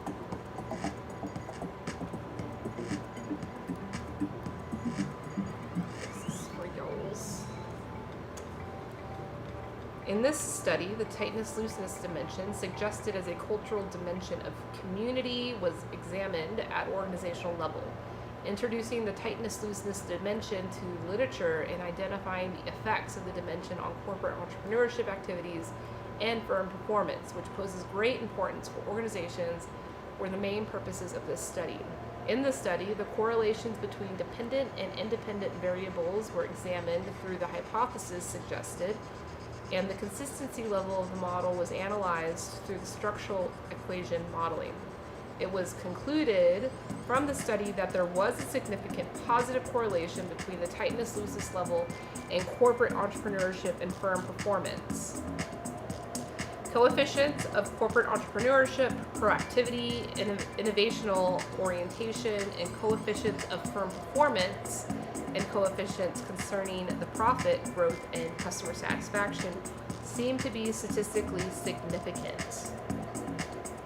Accordingly, the higher or lower the level of looseness is, the higher or lower the level of corporate entrepreneurship and firm performance will be. Interesting. So this doesn't really answer my question if Istanbul is a loose or tight culture, but this is interesting all the same. That, so for all the business owners out there, all the entrepreneurs, I'm sure there's several out there. If you are building a business or you're managing a team and you want more entrepreneurial energy and more, or in this case it would be intrapreneurial, like when you have entrepreneurs within your organization, you would want to promote a looser culture. And I guess that would make sense for, let's see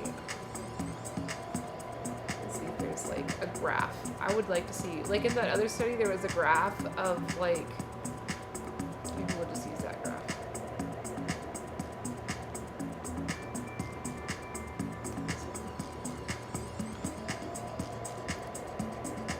There's a graph here of the cultural tightness of different countries. So let's see, the ones that are looser versus ones that are tighter. So it looks like a lot of the countries that are on the tighter end tend to be in Africa. They tend to be in Asia. Oh, so Turkey is pretty tight, actually. Not as tight as like Algeria or Qatar. Botswana, Ghana, those are all tighter. Kenya, Indonesia, that makes sense. And then the countries that are looser are Colombia, Argentina, the Netherlands, Hungary, Russia, Ukraine, Czech Republic, Finland, Poland, Estonia, Greece, Peru, Poland, so a lot of the European countries, Western,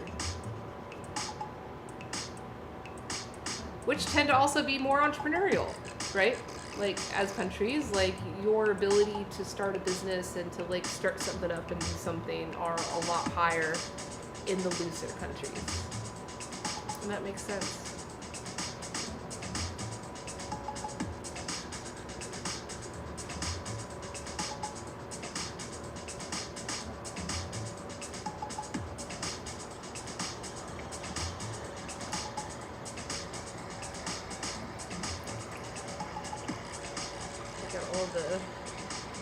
That's what I get from the dregs of the dregs of the tea bag. It's all like the dust and stuff, but I can just pour that down the tray. It's fine.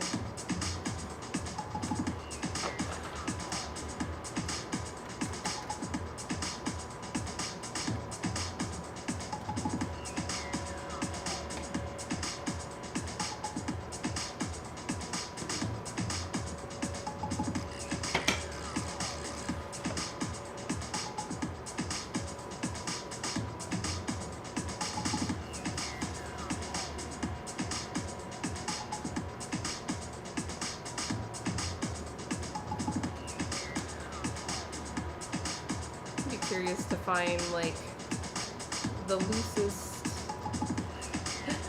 I want to see what Google gives me for this one. What is the loosest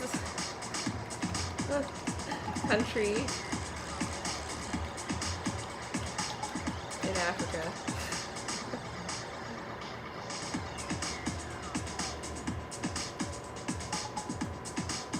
Oh, interesting. That's a good observation. You're right. You say people tend to mix up the idea of democracy with capitalism. It's true.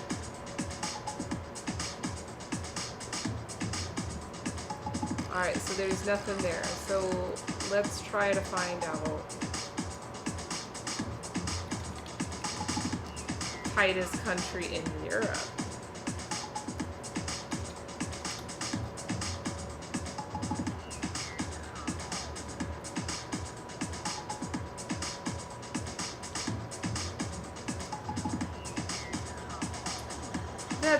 It's an important point you bring up about capitalism, like mixing up, just like how I mixed up the concept of looseness and tightness with conservative and liberal politicalism, but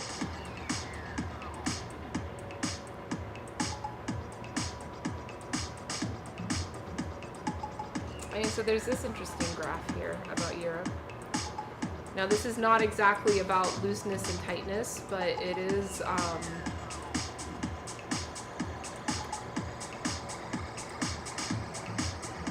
more strict. So the deeper the blue is in the country, the more strict it was. So Spain and Portugal were the most. But I don't know. I don't know if this is a good reference for looseness versus tightness.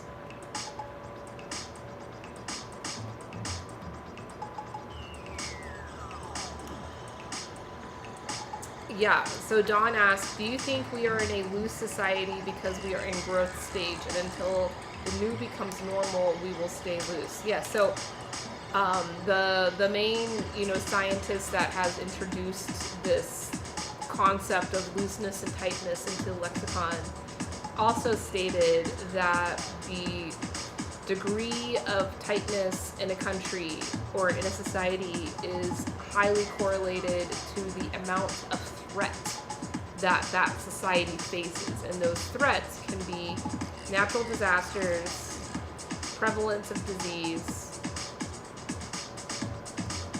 resource scarcity, and invasion, threat of invasion. So the reason why we are in a loose society is because, when was the last time you woke up in the morning and were like, oh shit, we might get invaded today? Or, oh shit, I may not have food today. I guess it's a bad one to say because that is possible. But in the grand scheme of things, like if you were a politician talking about your constituents, about what you represent, in all of this country, they can say, no, we have all the resources that we need. We can import whatever we need. There is ample distribution of consumerism that has happened that will ensure that those resources will get to the places they need to get to. But now we are entering into a new era, right? And so then natural disaster is another one, right? And with climate change comes unexpected natural disasters. So that could become a threat. That could become like a daily threat for us. We wake up every morning not knowing what natural disaster is going to come next, what disease is going to come next. So COVID, this pandemic, has threatened our security, has become a threat, and introduced the idea that it could continue to be a threat, or new threats could evolve as far as like variants or other diseases. And then of course, there is scarcity that we're gonna start seeing. Like, what was it, boba? There was a boba scarcity. Oh my god, we couldn't get boba. But I joke about the boba, but there's real scarcity coming. Things are going to become a lot more expensive, a lot more costly. Things that we always took for granted are going to become very costly. And that will become a threat. And the more threats we start to feel, the tighter we will become as a society. That's what the scientists said. That's the correlation the scientists said. Wait, a holiday? Are you like an alien or something? Or you're a piglet? Oh, I see, you're a piglet. You should definitely try to outlive people. You have good chances. You have good chances.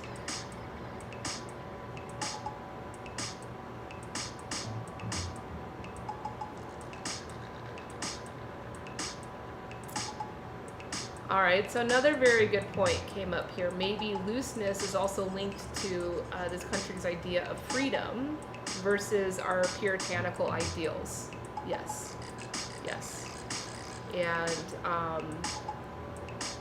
I think that's another one of those examples of like where a loose culture is a conservative, and that's where looseness and tightness are not directly linked to liberal versus conservative.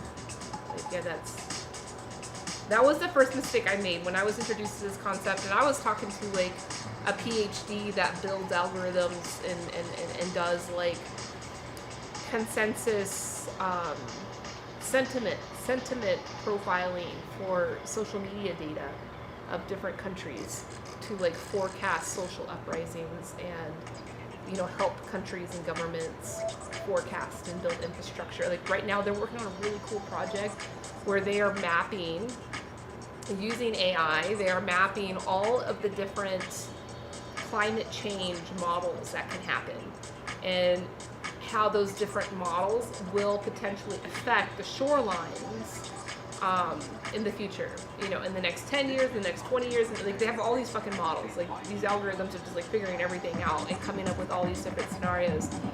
And in doing that, they can provide information and forecasts to governments to be like, hey, so I think one area that they're doing a lot of research on is Egypt. Like it is expected that Egypt is going to be covered with water. Like no more Egypt. No more Syria, no more, like, there a lot of that whole peninsula right there. I'm not supporting peninsula, but, like, it is very likely that a lot of that land, which people live on, will become uninhabitable within the next coming decades.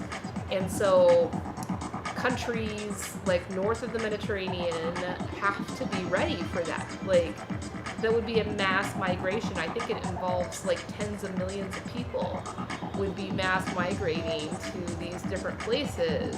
And so those new places need to have infrastructures in place for those things to happen. And so that's like one really cool place where AI is being used to support that kind of change.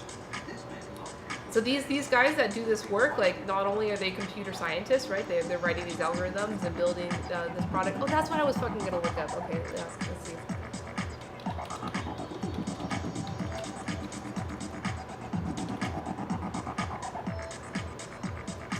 Are we trying to outlive other people? I mean, I think maybe a lot of people are trying to do that. Yep.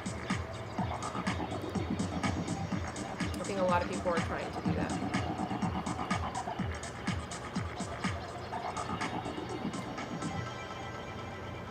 And not only outlive people, but like outlive everything.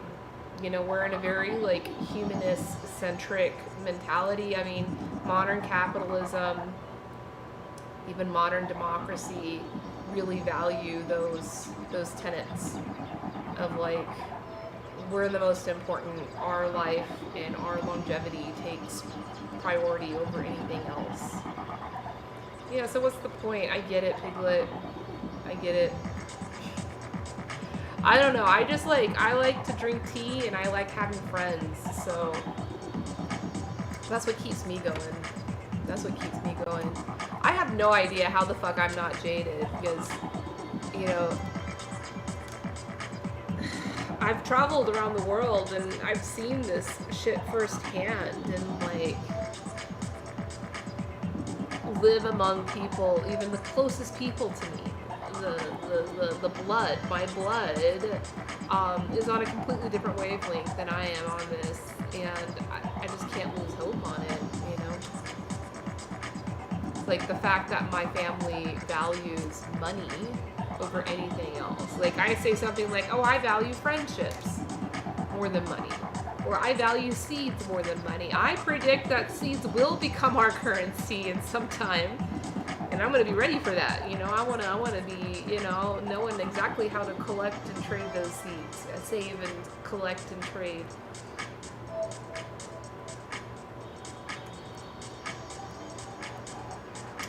Blessed, I support you. I support you. I think that's great. Yeah, cultural liberation. But, so this is where emotional intelligence comes in. Like, if you are trying to do these things of expressing your sexuality and thoughts freely,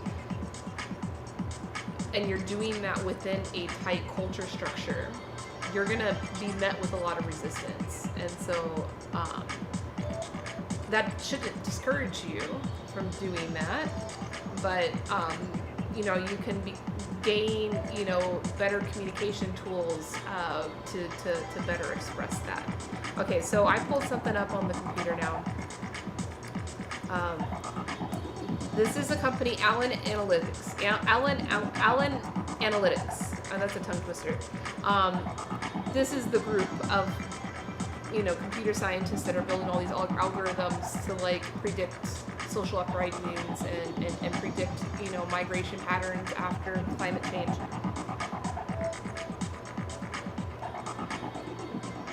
And so they have an algorithm they call Pythia, and it's basically like a sentiment profiling algorithm. You pump data into it and it'll feed back to you a profile of like what is the sentiment. And so the data for this particular entry is for the subreddit R trees. You know that one, the 420 friendly subreddit. Okay, so it says this presents a brief analysis of what we can learn from analyzing the top comments from the R trees subreddit using an AI ontology to classify text based on many different cultural parameters. At Allen Analytics, we use a mixture of machine learning and evolutionary algorithms to study the things that make us human. From Reddit and Twitter to immigration and climate change, solutions to these complex issues can be found in our ability to understand humans as people rather than just numbers. Don't analyze the average, humanize your data. How do you like that? I like that a lot. What could be more human than using some of the world's most advanced technology to study what the R-Trees subreddit looks like? Alright, so here's the Pythia analyst of R-Trees. Alright, so they have all of these like charts. So personal interests are discerned on a number of themes to show what people are generally discussing. So the different themes on the chart are financial, working, home, leisure time, achievements, mortality, and religiosity, religion. By far, the highest interest, common interest among the R-Trees subreddit is leisure time. Well, duh. But then after that is working, which is interesting, right? But it's by far leisure time, and then working, and then achievements, and then financial, mortality, religion, and then home. It looks like home is the last. Alright, so the psychological profiles allow us to understand the emotions and personality of individuals. And so the range here is emotion, positive sentiment, negative sentiment, anger, anxiety, sadness, certainty, and uncertainty. And emotion is the highest, followed by positive sentiment. So yeah, stoners, staying happy. Uncertainty, and that's interesting, but that makes sense. You know, especially with a lot of the this community transitioning into, you know, becoming socially normal versus illegal or criminal or whatever. Then negative sentiment, certainty, sadness, and finished with anxiety because they're all smoking weed. There's no room for anxiety when you're all smoking weed. Okay, so psychological data. Alright, so the psychological data that they broke it down by openness, agreeableness, extroversion, conscientiousness, and neuroticism. So openness is a little bit positive. Agreeableness is very negative. So I think that people on our trees are very disagreeable. I don't know if that is a commentary on the specific subreddit of our trees or if it's just Reddit in general, the platform. Okay, so extroversion is small, positive. Conscientiousness is very positive. And neuroticism is very negative. Or not very negative, but pretty negative. So not a whole lot of neuroticism on that subreddit.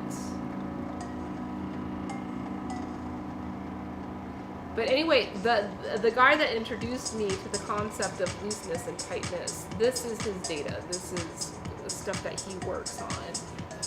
And he had said that, like, so what they did to get this data is they pooled all the top comments from the R Trees subreddit, which are publicly available. They could pool similar type of data from Twitter or from Facebook or wherever public social media data exists.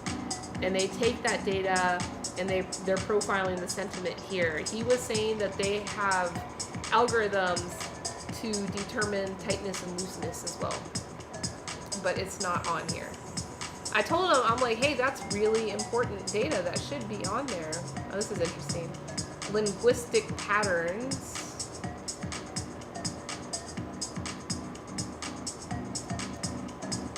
Ascension.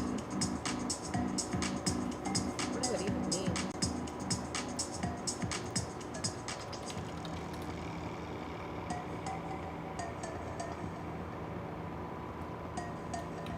I guess uplifting. Is that what that means?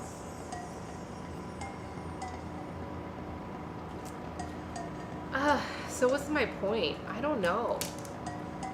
I mean, ultimately, my point for tonight's stream, when I started the stream, when I decided to study this, was to say that, like, right, like, so a common theme that I've been talking over the past few weeks is around, like, agency, free will, individualism, you know, all of these important tenets that, you know, are important to our democracy or whatever, you know, we identify of having.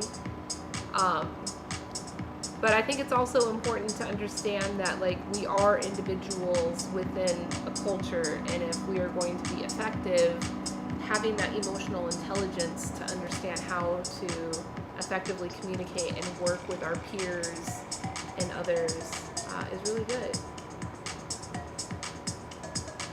Yeah, I don't know. And pulling up this data, I don't know what the point was. I just, like, I geek out. I get really excited about this guy's work. I've actually given him the transcripts of all of my live streams over the past year plus, which was like, I think it was like 3 million words, all the transcripts, because you can pull them from YouTube.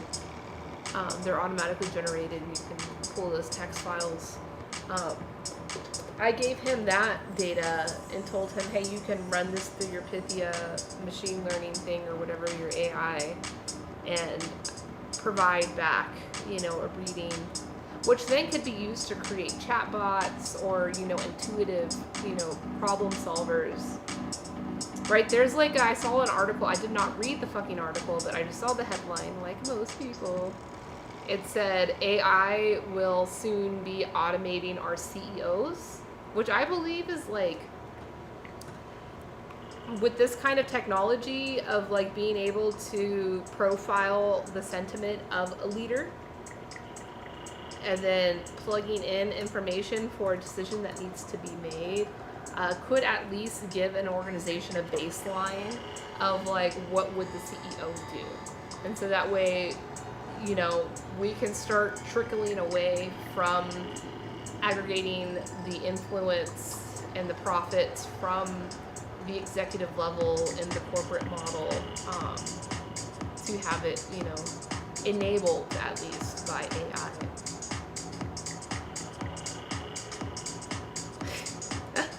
Nice quote. Don't be so open-minded that your brain falls out.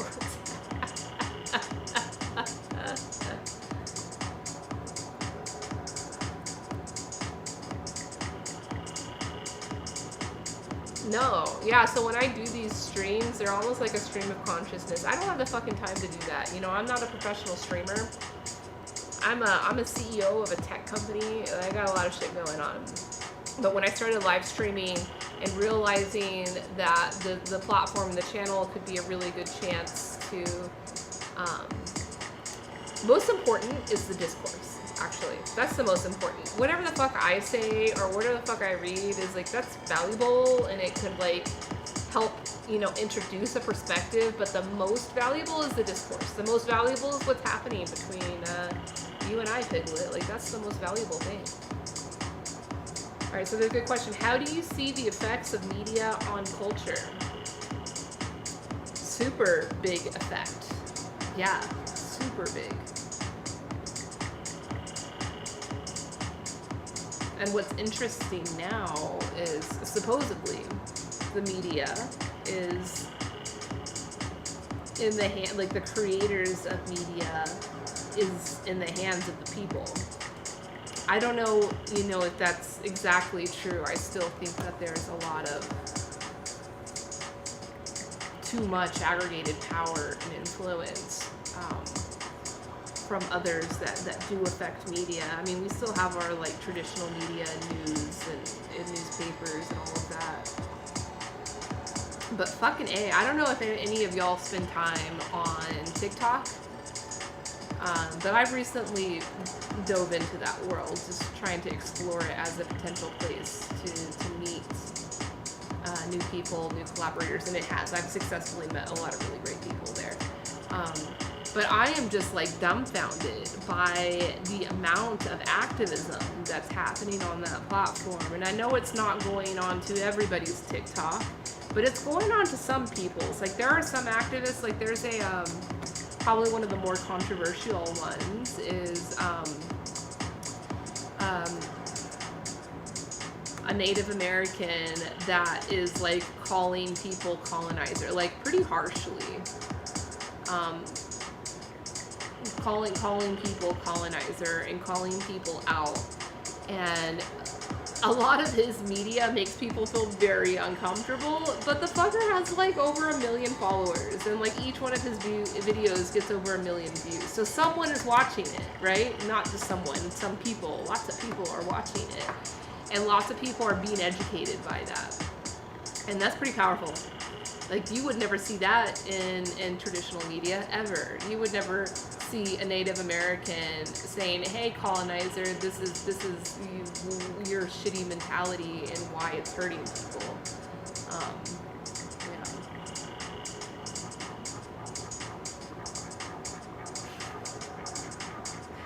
Well, I'm just grateful that I did the Peace Corps and I learned how to live without toilet paper. You know, most of the world does not use toilet paper. That was an interesting thing about the scarcity or the resource hoard that happened last year. It's like, it's such a self-centered viewpoint to think, oh no, toilet paper, the whole world is gonna run out of toilet paper. And it's like, the majority of the human beings on this planet, like, don't even know what toilet paper is. And like, it's not a concern for them at all. Now the seeds, the oxygen, the water, yeah, those things, yeah. But will they run out? So that's an interesting question. Hey Jim, what's up, man? That's a question, though. Is like, we could joke about toilet paper all we want, but like, what we shouldn't be joking about, and the serious question we should be asking is about like our water. Seeds.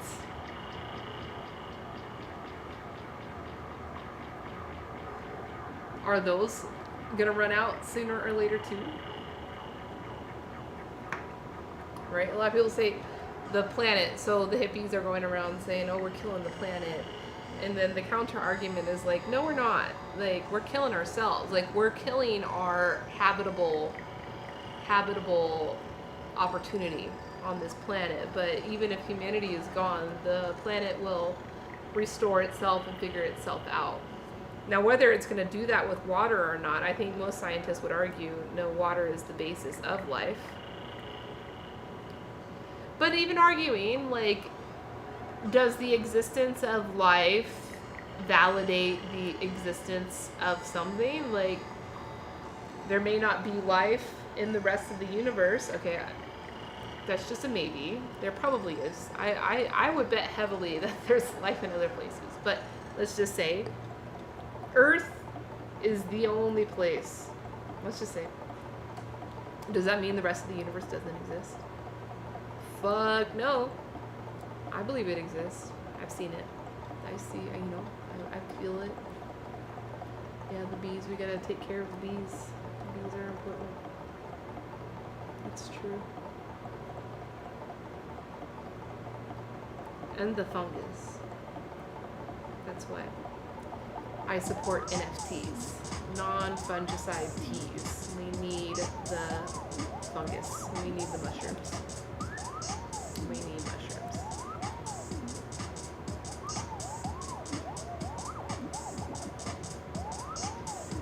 All right, so we got a good statement here, and I want to talk about it for a second. Thank you so much for offering up that, because that was actually that was the theme of this stream maybe 3 and 4 weeks ago. You say all human cultures are human-centric, as if we are the sacred species.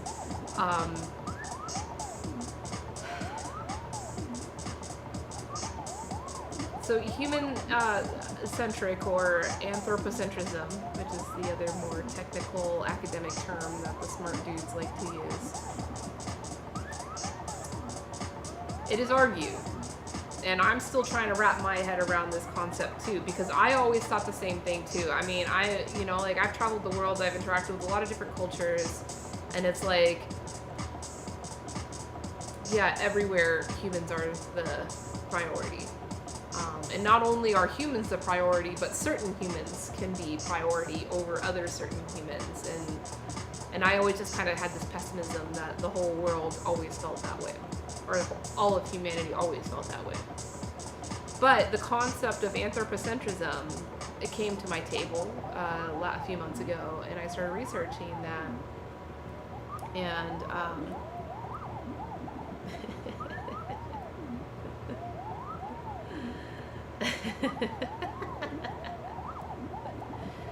hey, how much Karl Marx have you read? That's the question. That's the question I'm asking everybody. Anybody? Like, how much Karl Marx have you actually read? I would like to know.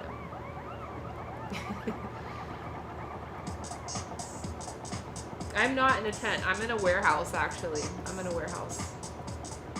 Let's just say some are made of silica, some are made of carbon. Got it. Here, I'll show you my environment. So I'm in my studio, actually. You might not be able to see the camera and everything. This is a warehouse. And this behind me is like a very, very large backdrop. It was actually from a trade show that I did, like a booth I had for my company. Now it's the backdrop of my stream. I before, if you'd been on my stream before, you would have known I had a green screen. I had a very big green screen because I like playing with the green screen, because I do stream to Twitch, and so I can, use my OBS to do some cool green screen shit. But I had a big event, I had a big party, and I was like, the green screen is going to look kind of shitty for the party. It'll kind of kill the vibe, So we put this one up. And these are the various tea farms that we work with around the world. This is in Indonesia. This one is in Fujian, China. The one at the top is in Yunnan, China. Yeah. I'm a tea importer. I shouldn't call myself a tea importer. I mean, I do physically import tea, but we're like a software company, a tech company, a cryptocurrency-enabled tech company that facilitates transparent trade between all of these farms around the world and tea businesses. So if you visit a tea shop in your local community, it is very likely that that business owner uses our software to source some of their tea.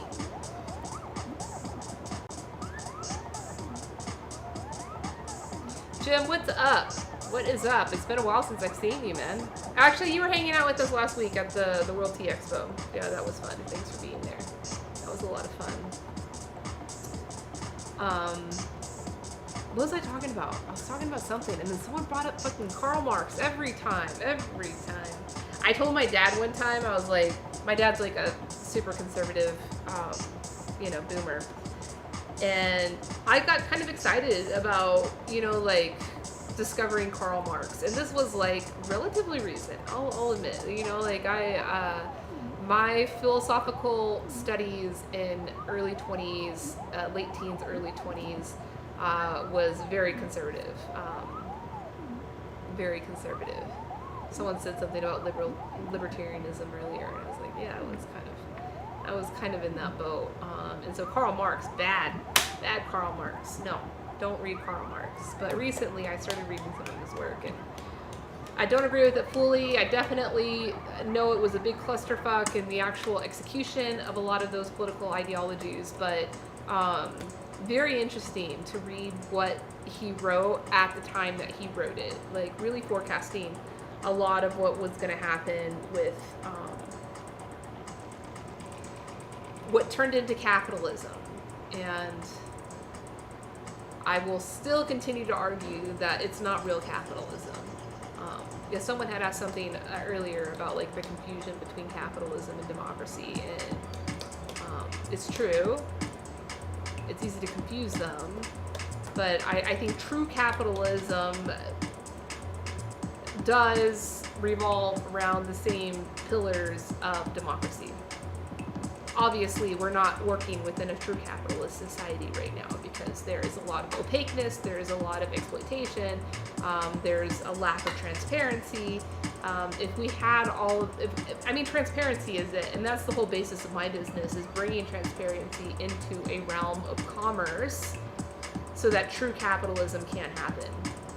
Because as of right now, true capitalism is not happening in the world. It's fucked up. And true democracy is not happening either.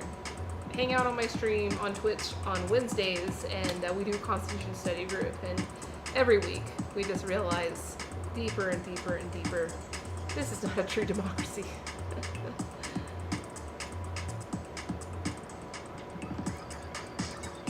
Oh yeah, that's what we were talking about. Oh, I see. Okay, yeah, you corrected that. Representative democracy versus capitalism. Can I explain about the tea? Yeah, I'll explain about the tea. Yeah, so I was talking about the anthropocentrism. So I started studying it, and a lot of scholars are crediting the boom of humanism from the Renaissance till now as being like when anthropocentrism really took hold in society, where governments and communities started to make decisions that affected the environment and affected the rest of the world, external of their community, and that's when things really started to get crazy, and that like these scholars credit humanism and kind of the consumerism and the capitalism that we're in now to Christianity and Judaism, and specifically the word dominion in the Old Testament. A single word, and that of the Eastern philosophies, the Eastern cultures, and African cultures, and other indigenous cultures, anthropocentrism was not a major pillar of their culture like it has become for, well, now it's for all the world because it's been internalized by everybody, but like indigenous cultures and Eastern cultures value more collectivism and more interconnectedness between not only interpersonal relationships between people, but also between the environment and people and whatever else. But yeah, that word dominion is what's like really kind of played into culture to get people feeling as if their welfare is more important than the welfare of the environment around them, or of animals around them, or of other people around them. So I know that's a hot take. That's a hot take to blame that on that word. Yeah, I don't know. I look forward to studying it more, but that was a good question that you had. So can I explain about the tea? All right, so the tea that I have been drinking tonight, tea makes you pee. Well, that's good because it's a diuretic. That's good. That's healthy. Your body is working. Good. Good. Jim, you're a liberal boomer? That's good. You have not read Karl Marx. Yeah, I told my dad that I was excited about Karl Marx and like some of the concepts that I was reading by him, particularly around personal agency. Like, I was like, hey, Karl Marx talked about individuality. It wasn't all just collectivism. Like, he talked about individuality here. Of course, agency insinuates individuality with this like overarching interconnectedness. But anyway, I told my dad that, and he was like, anybody who's read Karl Marx and said they like Karl Marx has got shit for brains. So I was like, wow, okay. I was like, did you read Karl Marx? And he said, no. I was like, okay, got it. So now I know never to bring up Karl Marx around my dad. Shit for brains. Okay, so the tea. Sorry, I got a little distracted. Let me turn the cam so you can get a better view.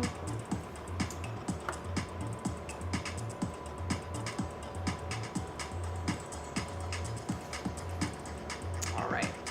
So you got my tea farmer friends in the background. That's Alfredo Lean there. This is his business partner. That is their organic tea farm in Mingjin, Taiwan, Nantou, Taiwan. Oh, I can vent about my dad. Thank you, Jim. Thank you. I don't vent about my dad very often. I mean, he doesn't say much, but when it comes to Karl Marx, he's got opinions, that's for sure.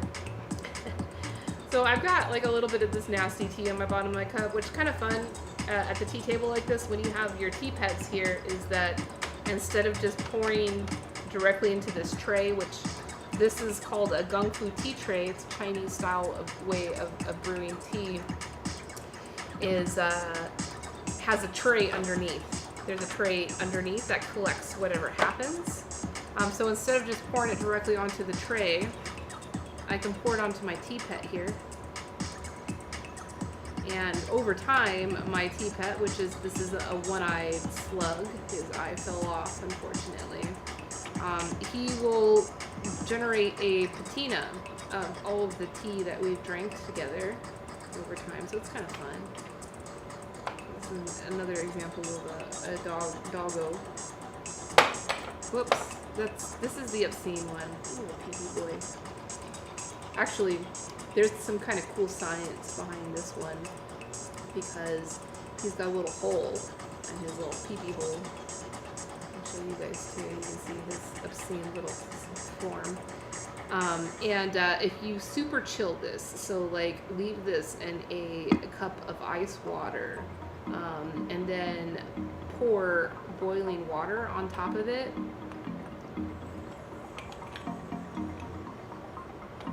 then the temperature difference between the pea boy and the hot water going over will cause pressure from the little hole, and so it'll shoot the water really far, like comically far. So that's that one. This is a cool one. This is a little quartz rock I got in China. I call it my bacon rock because I love bacon. I'm really tight. I'm really tight about my love for bacon. So if you come to my house and you don't love bacon, like there might be some issues. Yeah, so it's like a quartz with like ferrous deposits on the top, and the people cut it to make it look like bacon. persimmons. Got a few of them here actually. And then my Bitcoin. I need to have that. That's an important one. This is a tea fairy. She's a Playmobil set. She's cute though. She's a little tea fairy. And this guy's cute too. He glows in the dark. Unfortunately, we are on the same bacon page. Good, Jim. I'm glad we can be friends. He glows in the dark, but it's not dark right now, so you can't really see it. Anyway, those are my tea pets, and like you may come across someone else's tea table in your life, in China or anywhere in the world, because now this style of Chinese tea brewing, Gong Fu Cha, has become really popular all over the world. And so you may encounter somebody that has a tea table and you see it and you say, wow, I've seen one of those before, and theirs will look completely different than mine. And that's okay. That's how it's meant to be. Because Gong Fu Cha is not a ceremony. It is not a prescribed way of serving or brewing and serving tea. It is your own unique way. And so this is the shit that I like to have on my table. This here is called a Gai Wan. This is the quintessential Chinese tea brewing vessel. It translates to a lidded cup. So you get the lid and you got the cup. I have my tea leaf in here. This is a hand-rolled black tea from Assam, India. I have already steeped it several times, but I can steep it for even more time. And just pour water in there and allow it to steep. And then you can use the lid of the cup to hold back the leaf, and additionally use a strainer like this one to make sure that no leaf makes it into your pitcher. So this is the pitcher that I will eventually pour the tea into, and then my tiny little teacup. 3 minutes, sure, you want me to steep it for 3 minutes? I could, yep, I could. This is my tea display dish right here. This is the motherfucking tea.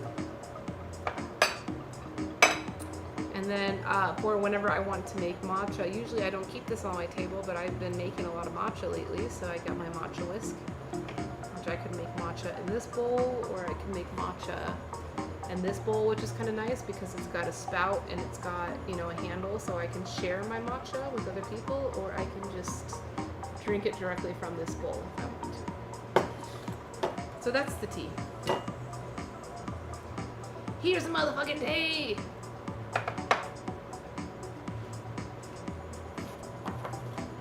Got Christmas Carol in the background. I love it. What exactly is matcha? Well, matcha... Oh, good point, James. Yeah, the water was not hot. It may be a little warm. Yeah, it's a little warm. But yeah, I didn't have the water freshly heated. But it'll still brew. You've heard of cold brew tea. That's why, like, I do not like to prescribe to, like, specific recipes in brewing a tea. A lot of tea vendors will do that. Or people that teach about tea, they will say, oh, you need to brew green tea at this temperature. You need to brew white tea at this temperature. Yes, there are, like, guidelines that are, you know, smart to follow, but you can definitely brew it differently. And what's the worst that can happen? You just brew a bad cup of tea. Like, just try again. Thank you. Sacrilege. The cold brew sacrilege, is that what you're saying? Or, like, as steeping against the, like, recommended guidelines on the package of tea is sacrilege? I don't know. Which one is it? Okay, so matcha, I was explaining that, and I actually have some here so I can show it to you. I even have a piece of white paper. I can even show you how to, like, inspect the quality like a pro. So yeah, maybe I will brew the tea for longer. Oh, Jim. See, there you go. See, Jim's making good tea, and he never even checks the temp. I'm like, okay, so as a teacher of tea, especially when tea is, like, just now growing in popularity and there's not, like, been a whole lot of teachers of tea, like, we're one of the first people to be teaching people about tea. I'm really careful about not like indoctrinating any kind of information with what I teach. I really like to teach intuition versus saying like these are the rules that you should follow, because that's not what tea is about. Like even if you meet the most prestigious tea master in China, they are not following things like to the tea. All right, so this is a bag of matcha. This is a ceremonial grade organic matcha from Shizuoka, Japan.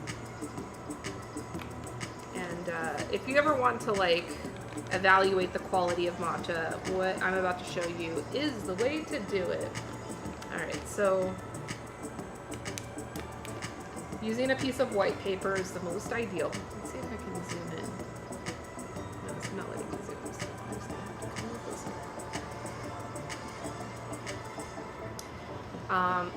So the first thing you want to look at is the color. I know it's kind of hard. You can see the color. You don't want the color to be too yellow or too brown.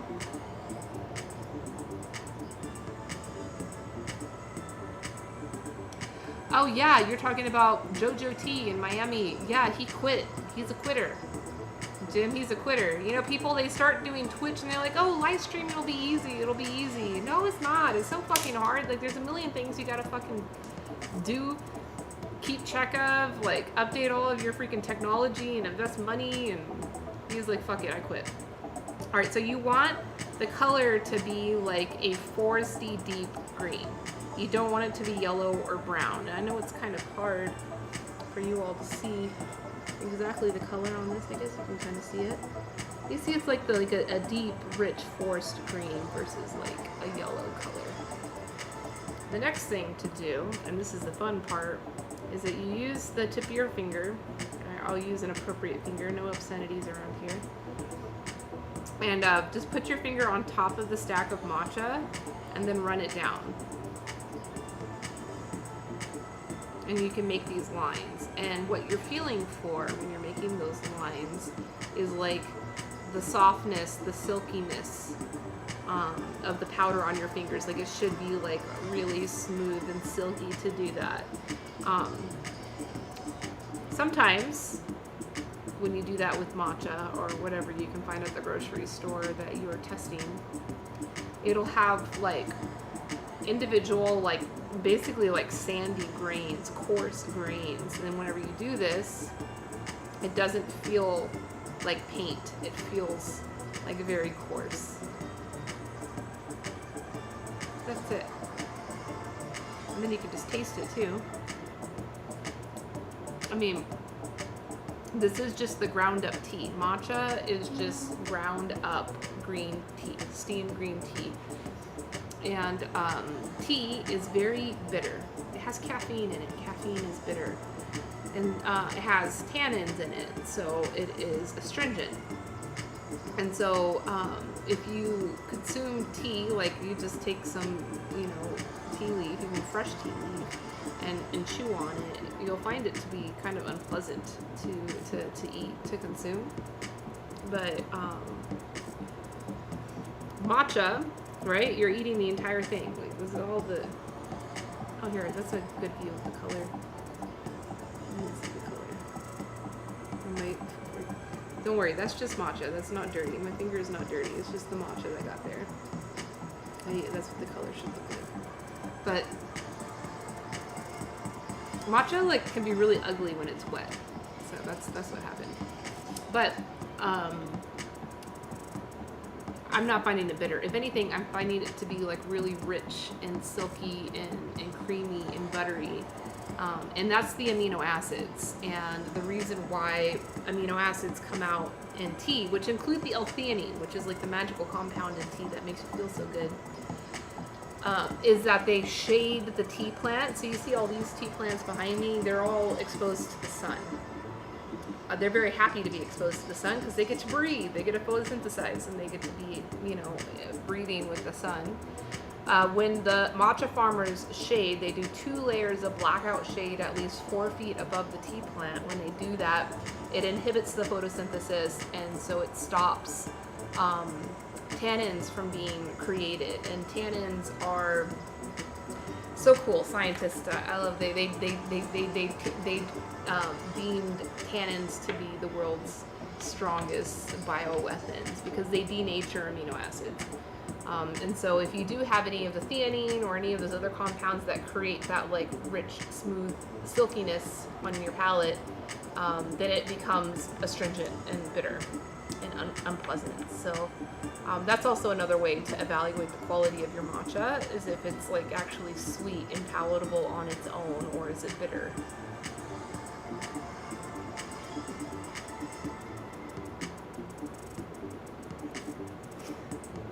All right, James, thank you for that. I don't know, I like cold brewed tea. I'm a big fan of cold brewed tea.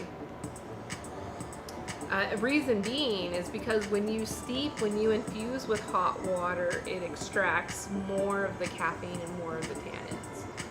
When you extract with cold water, you're only going to be extracting the amino acids and the sweeter compounds. So yeah, you won't be getting as much caffeine from the tea, which if you're looking for caffeine, then I'd say hot brew the tea. But if you're looking for just an enjoyable beverage that you can drink all day long, like I do with tea, cold brew is a really great way to do it.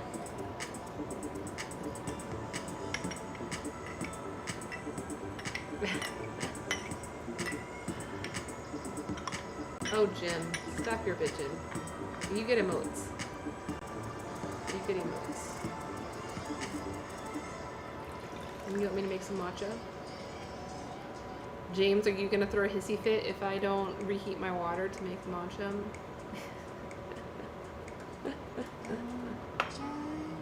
So you see, obviously, this came out a lot lighter in color than it had. Yeah, so when you do cold brew, you want to steep the tea for at least 9 hours. And you can do it in the fridge. So like cold brew is a very kind of like foolproof way of brewing tea, where you can do it like at the night time, put it in the fridge, and then like the next day have it ready for drinking. And you don't have to decant it. Like you can continue to infuse it for a whole bunch longer after that. All right.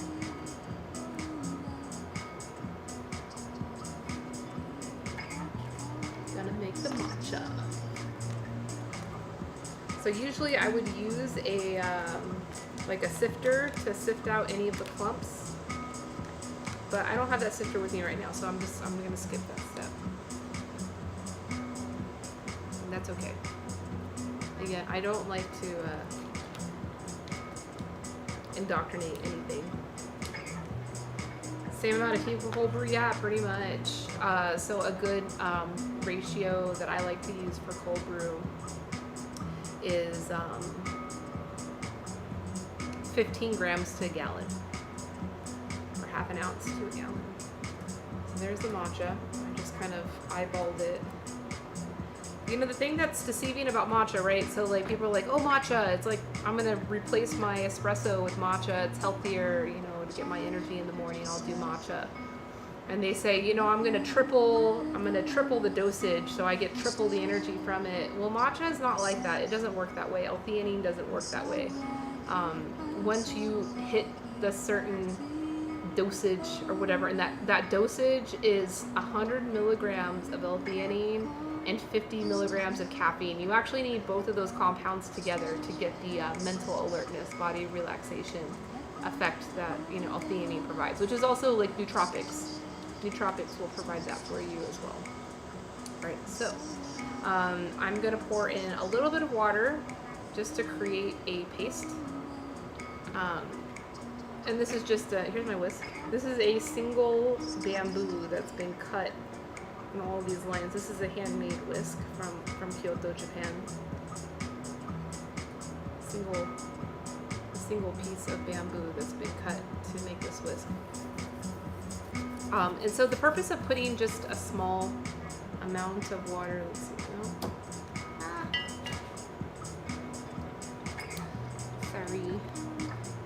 Sorry friends, is that when you do the whisking for getting the froth on top,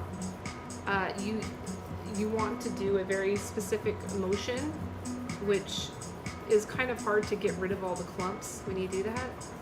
So I'm doing this now just to fully blend the water with the powder so that there's no more clumps. So I can like move it in every direction. I can scrape it against the bottom of the bowl. It's fine. Yeah, chilling hot tea and then icing it is also good, but Jim, when you do that, just be mindful with that ice, because that ice is gonna melt, because the tea is hot, and that ice is gonna dilute. Like when it melts, that water will dilute your tea. So the solution to that is either, I mean, the most elite solution, the one that I've now brought into my tea practice, is making ice cubes from that tea. So that way when you use those ice cubes, as they melt, they're just going to melt into the tea. But if you don't have that opportunity, because that takes a long time to do, to make ice cubes, if you don't do that, then you can use regular ice cubes, but just make sure that the tea that you brew is just like extra concentrated, extra strong, so it can handle being diluted a little bit. So you see this motion that I'm making with the whisk, it is just like a single up and down motion. I'm just using my wrist to do it. I'm not making circles, I'm not going in different directions. And the tings, the bottom of the whisk, is not hitting the bottom of the bowl. It's like lifted up a little bit. That's what's going to optimize the froth formation on top.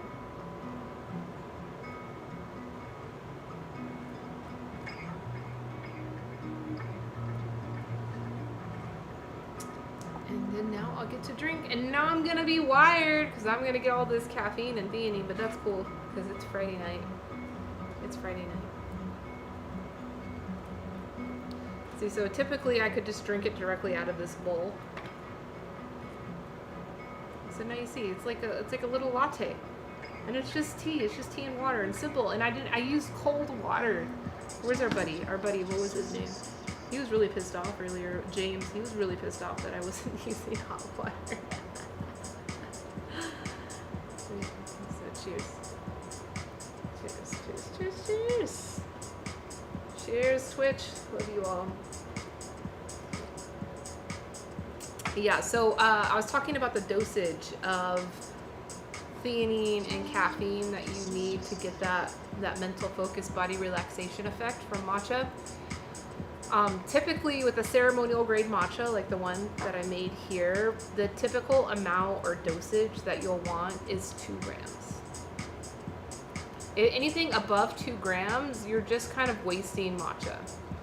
So that's why, like, some people will get matcha and they're like, oh, well, I'm going to drink 10 grams every morning and I'm going to get 5 times the energy. No, like, once you hit that, you plateau. Like, and so basically all you're doing in addition to the 2 grams is just wasting your matcha. And then it can also make your drink taste more intense. And some people may like that,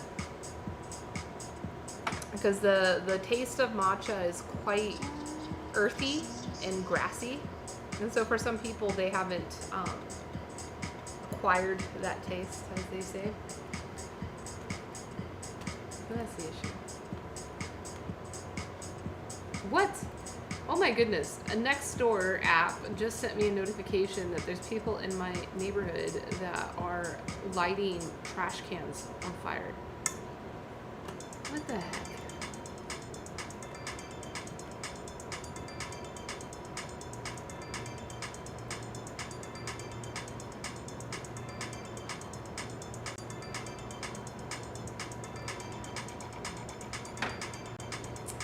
Not good. Like, what? Not even a dumpster fire. Trash can fire. Plastic, too.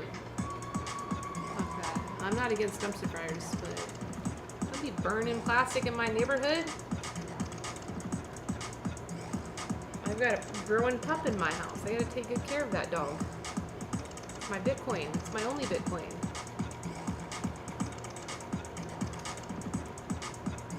So matcha, you can actually make it in a bottle. You don't have to use these tools. Of course, these tools will help you get like a better froth on top of your tea.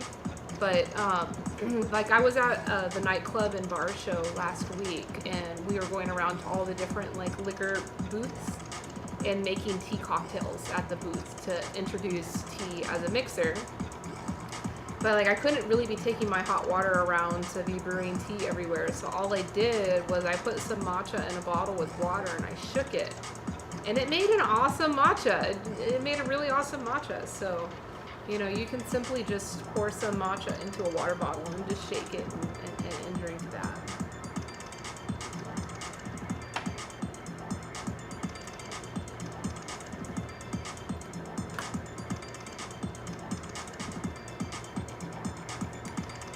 Yeah, Jim, you haven't tried cold brew yet? I feel like I was telling you a couple weeks ago that you could try that. I think you would enjoy it very much.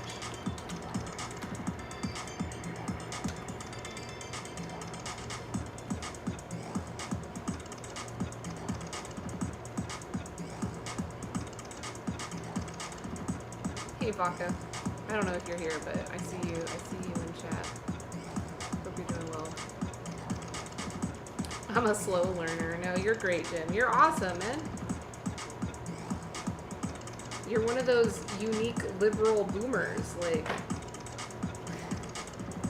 you're a rock star. I'm just kidding. I shouldn't make that joke because I'm, you know, there's no generalization when it comes to that. Peoples is people.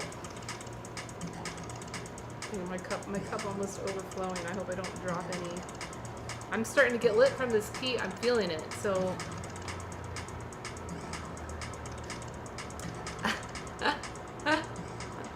isn't that interesting? Like my parents are the opposite. They're going more right every year.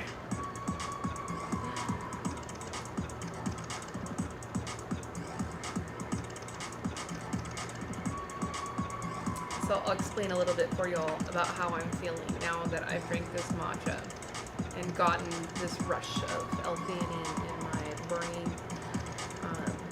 So my body's feeling good. My heartbeat is not elevated. My body feels very good. But my mind is racing right now. I've got like all these ideas running through my head really fast. But then at the same time, there's only one. At least one that I want to speak on, like one stream of consciousness happening, and it feels very articulated. You know, I've been streaming for close to 3 hours now, so it may not be the most articulated, but I'm feeling pretty gosh darn articulated. So for me, that's what tea drunkenness does for me. Tea drunkenness does different things for different people. Like I've known people, when they get in this state, their mind, like their view, or at least their brain's interpretation of what they see is pixelated. They see in pixels. That's kind of cool. I've never experienced that.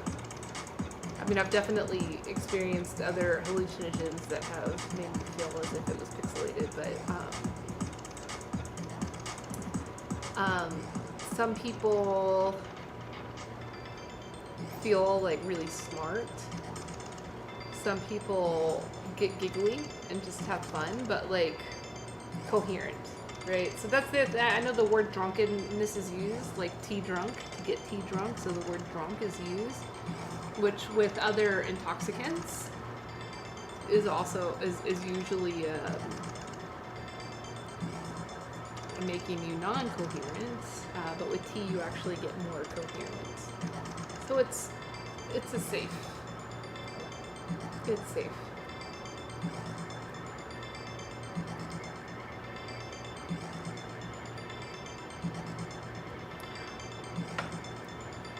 So, you know, I'm going to propose in this discussion of tight culture versus loose culture. Your tea enhanced. Yes, that's a good way to put it, Jim. Very good way to put it. I'm proposing that we tighten up our culture and we institute the social norm of tea drunkenness. Everyone must get tea drunk at least once every day. And if you don't, taboo. What are you doing? What are you doing? You're sleeping. Get up, drink some tea. Drink some tea. Make something happen. Make it happen. Thanks, Jim. Let's make it happen. You become like the tea dictator. Oh, Bitcoin says he wants to be the tea dictator. He just like ran right up here and was like, yeah, I want to be the tea dictator. Come here, buddy. Here, baby. Come here. You want to come say hi to Jim? You never said hi to Jim yet.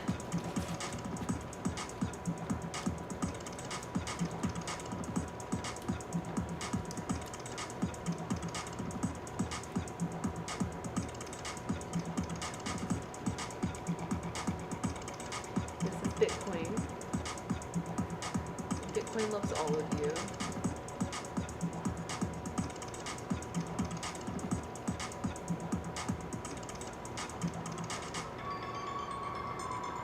You tired? Here, you got like a footrest.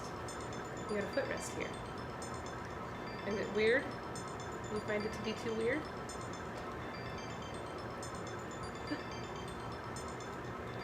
Oh, Gordon's asleep. Bitcoin was sleeping. He was napping, but I guess he just woke up. He's like, I heard you need a tea dictator. I've come to dictate on the tea.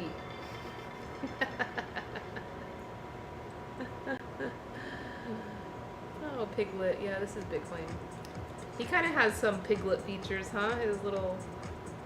Didn't Piglet had the ears, right? I'm gonna look him up. It's been years since I've seen Piglet. Piglet's such a good character, though. Yeah, Piglet had those cute ears. Yeah.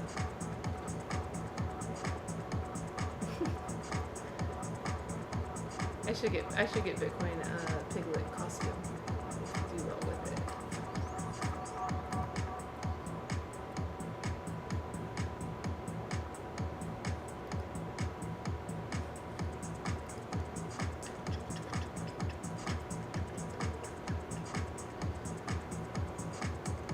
Oh, Waka left.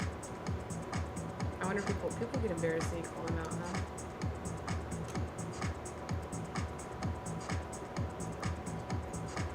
Not embarrassed, but this is like, oh, I need to get out of here because I am lurking. I'm lurking. By the way, lurkers are all welcome. Thank you for lurking.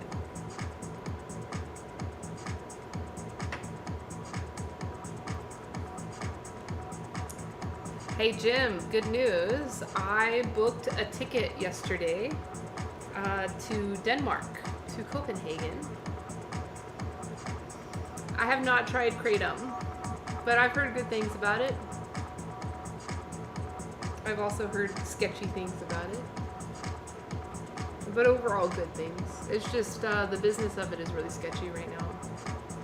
There's a big demand. It's finding its use. A lot of holistic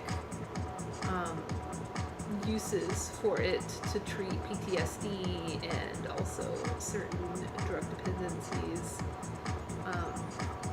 But the government, the U.S. government, even though it is illegal, it's not, classified as a drug. It's like totally legal to serve it and to sell it, to retail it, but it is illegal to import it, and it is not a domestic product. So that's kind of sketchy. It's like, so there is some illegal things going on in the back end. And as an importer myself, it's been proposed to me, and many times, for us to import Kratom with our tea shipments. It was when they told me, oh, no, you can just pack the Kratom inside the tea and just, label it as tea. I was like, no, why would I need to do that? And they say, oh, well, it's illegal to import Kratom. I'm like, okay, well, I'm not importing Kratom. My business doesn't run that way. I'm building a very transparent, legitimate business here. That does threaten the status quo, does threaten the powers that be. And so, you know, not to say that my business is not risky. It is risky. Like, I have been threatened. But I do everything legally. Because I understand that when you are in a place where you threaten the capitalistic powers that be, you're being watched like a hawk. Like, in the second you take a wrong step or you do something that's against the law, whistle is going to get blown on you hard. I've been whistleblowed before 3 times. 3 times. 1 time with the FDA and 2 times with the local, you know, food health department. I didn't get in trouble. I didn't do anything illegal. I just got whistleblowed. Like, they came and inspected me and said, oh, well, we got a random, you know, complaint. A complaint about what? Oh, nothing in particular. We just got a complaint that they were worried that you weren't licensed. And it's like, well, I'm licensed. So that's it. So I know how it is, you know. The second that you start doing something illegal, when you're in a position like I am. Now, when you're in the position of being those powers that be, yeah, no one, the little guy can't whistleblow on you. The big guy can. What am I going to do in Denmark? Well, I'm going to do a lot of things in Denmark. I'm going to enjoy myself. That's first and foremost. I will be doing some IRL streaming, so, you know, that's always fun. Maybe I'll get to, you know, suck on some chicken feet or something on the street. But I'm going to be visiting our friend Tef. Jim, I don't know if you've gotten to know Tef very well, but he does spend some time in the Topia Tea House, and he's a Twitch streamer himself. Yeah, so I'm going to hang out with Tef. We're going to go eat some food together, and then I am going to travel overland to Germany because I've got some business in Berlin. And then I'm going to go see another tea streamer that's based in Cologne in Germany. I've heard it's beautiful there as well. And then I'm going to travel to Belgium. And hopefully go to Amsterdam. I've never been to Amsterdam before. You know, I'm serious, like, with all the travel I've done, honestly, I haven't done too much traveling in Europe. I've just been to Paris and to London. So this will be a few weeks on the road, and I will be taking my camera gear, and so you better believe if I bring that shit, I'm going to be trying to stream as much as I can.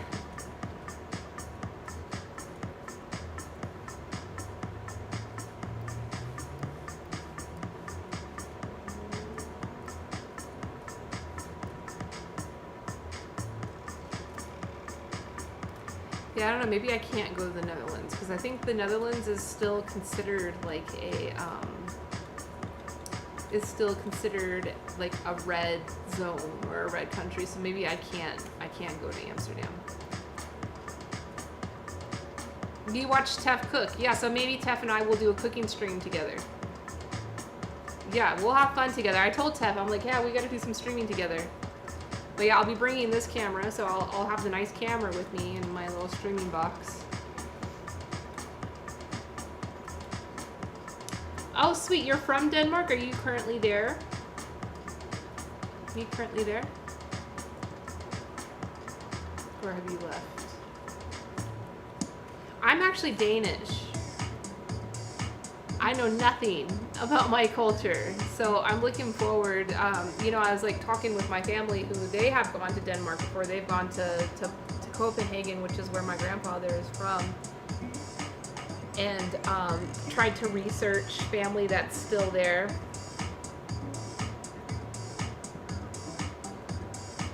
Cool, Jim. Yeah, I'm gonna be doing a lot of streaming with a lot of friends there, so that'll be September 17th through the 30th. So the end of September. So a few months. Got a few months to get ready.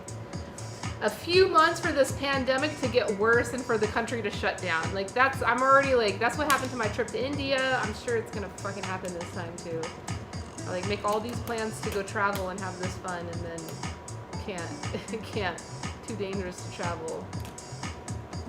And that's going to be on me, even though I'm vaccinated. You know, with how the U.S.'s COVID numbers are going back up, it won't be a surprise if other countries say, nope, we don't want you. You're still in Denmark. Cool. Well, maybe we can meet.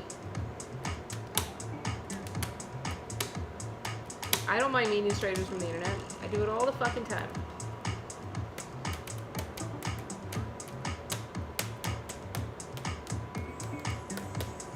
I'll be live streaming though, so that way if something happens when we meet each other and you end up being some type of person that's not going to be good, I'll be live streaming. So all of Twitch, Jim on the other side of Twitch can be like, hey, go save her. Yeah, my grandpa's from Copenhagen. He immigrated to Canada first. Back in like the 40s. So my family hasn't been there for a long time, and I'm sure I do have family still there, but like my grandpa, when he left, which I think this is the case for a lot of like you know, whatever, immigrants. Yeah, it seems that way. I've been keeping an eye on the country, and yeah. That's why I'm saying it's probably me that's going to be the problem. Like, I can't enter because I come from this country that's a little too fucking loose, that's not taking this serious, even though I personally have been taking it very serious. But, I don't know, maybe a shot in the dark. I mean, maybe if I do some more research, yeah. Yeah, no, I think I've looked up all the countries, Denmark, Portugal, Belgium, and Germany. All those countries are allowing vaccinated people in, no problem, with no quarantine.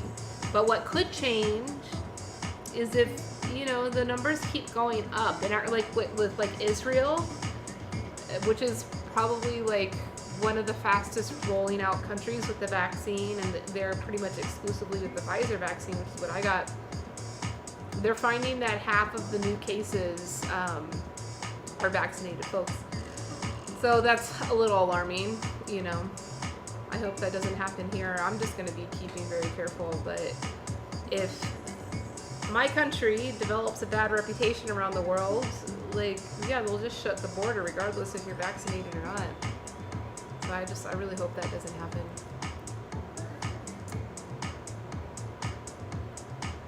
I want to go. I want to go, and I want to have some real, authentic, not made of plastic. No, I didn't mean to say the authentic, but some real recent gold. Recent gold? Is that it? That's like the only thing of Danish heritage that I know about. That and like Akavik. And when my grandfather passed away, I was a very young kid, and that's where I learned about aquavit. And everybody gets to drink some, even the kids. And ooh, strong. And my uncle Borgie, he was like the first of the Danish family. He's not my blood relative. He's like an uncle married into the family. But he was getting drunk, you know, had all the kids, you know, sitting around him, and he was sharing grand stories about, you know, when you die as a Viking, you get all these great things when you go to heaven. That's the only thing I know. I won't go into detail about what Uncle Borgie told me, but very traumatizing for like a 6-year-old to be hearing that, but good memory. But yeah, I wanna the recent gold. Like I always grew up, it was, you know, rice pudding, rice pudding at Christmas time, which my friend Tef, so the friend Tef that I keep talking about, he's a Twitch streamer, we're good friends, and he Road med frode.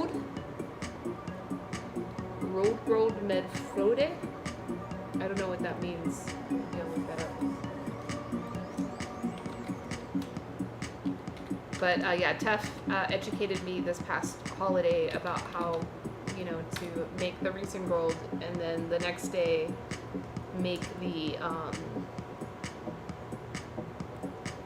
Risa Alamanda, like with the almonds. See, that's what I always knew. I never knew about the hot porridge, the hot meal to eat the night before. We never ate it hot. We just had it as the dessert. And really, to be honest, we grew up with the family not making it very good. And the kids, no one ever ate it. Like, they would just go searching for the almond, for the present. And they wouldn't, like, really eat it because it wasn't that good. But Tef taught me how to make it, where you chill it, and then the next day you fold in the cream, and then also chopping up all the almonds into it. And the cherry on top. He said that was like a modern innovation with the cherry sauce on top. Oh man, the one I made this last Christmas was really good. I'll tell you what, like, everybody cleared out every one of their bowls. Like, there was nothing left behind. Okay, so this one, the Rotbrot med flod, is the dish when you have the berries on it. Red berry porridge with cream. Oh.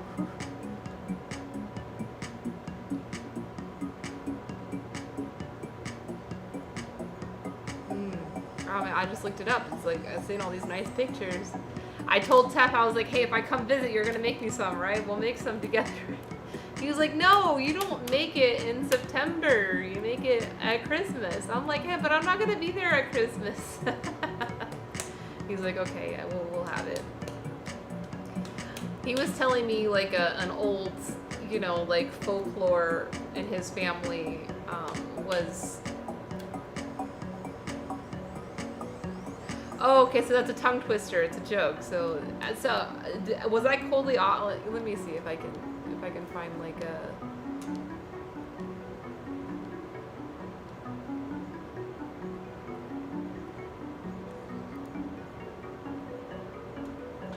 Risalamanda, that's it. Yeah, that one's good. Med fløde. Rød grød med fløde. Rotbrot med fløde. Rød grød med fløde. Rotbrot med fløde. I'm getting it. Rotbrot med fløde. I'll practice it.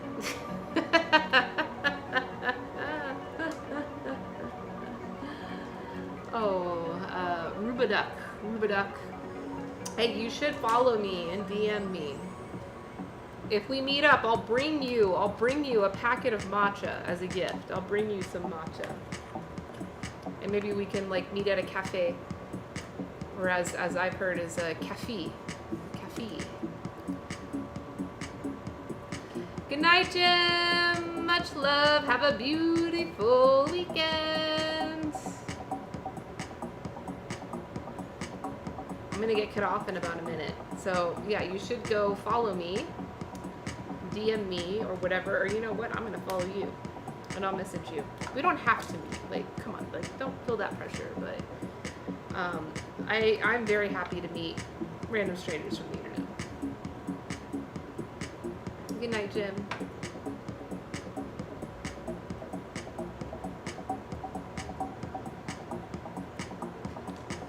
Oh, you usually win a small marzipan pin. Oh, I'm gone.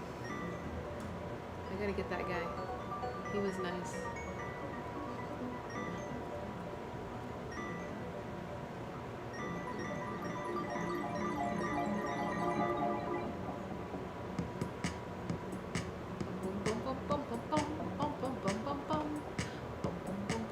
Nick, you still here? You ready to party?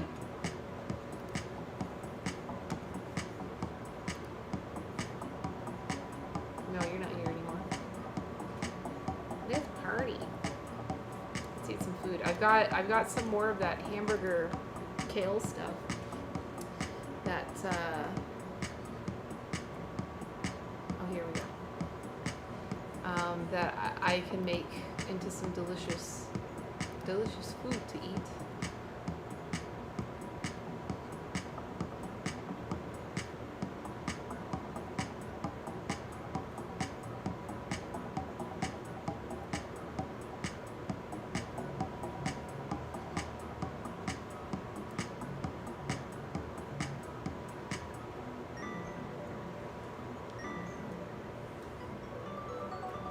Good Morty Manoj. Yeah, I don't think I'll be able to go to Amsterdam. I'm okay with that.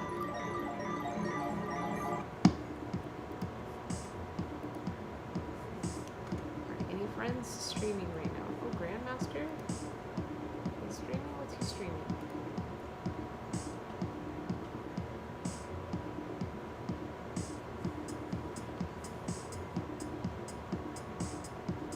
Oh, he's not even there. Alright, I'm just gonna sign out. Yeah, I'm tired. I'm ready to go home. Home sweet home. I hope you all have a wonderful, beautiful weekend. I'm not too sure when I'm going to be seeing you next week because I am going to be going on a family trip, vacation, whatever with the family. It's just a road trip up the road in Utah. I am going to bring all of my gear for streaming. I hope we can stream, maybe even do some IRL streaming. That would be very cool. But if not, I love you all. Please don't miss me too much. Please don't miss Bitcoin too much. Bitcoin will be thinking about each and every one of you. And have some really exciting stuff lined up for the following week. Going to be launching a podcast, a live podcast with a fellow tea streamer on Twitch. That's going to be really great fun. That's going to be on Monday nights. So be looking out for that program change. That means that the Dignified Hospitality program will be coming to an end. I think that we have beat that drum.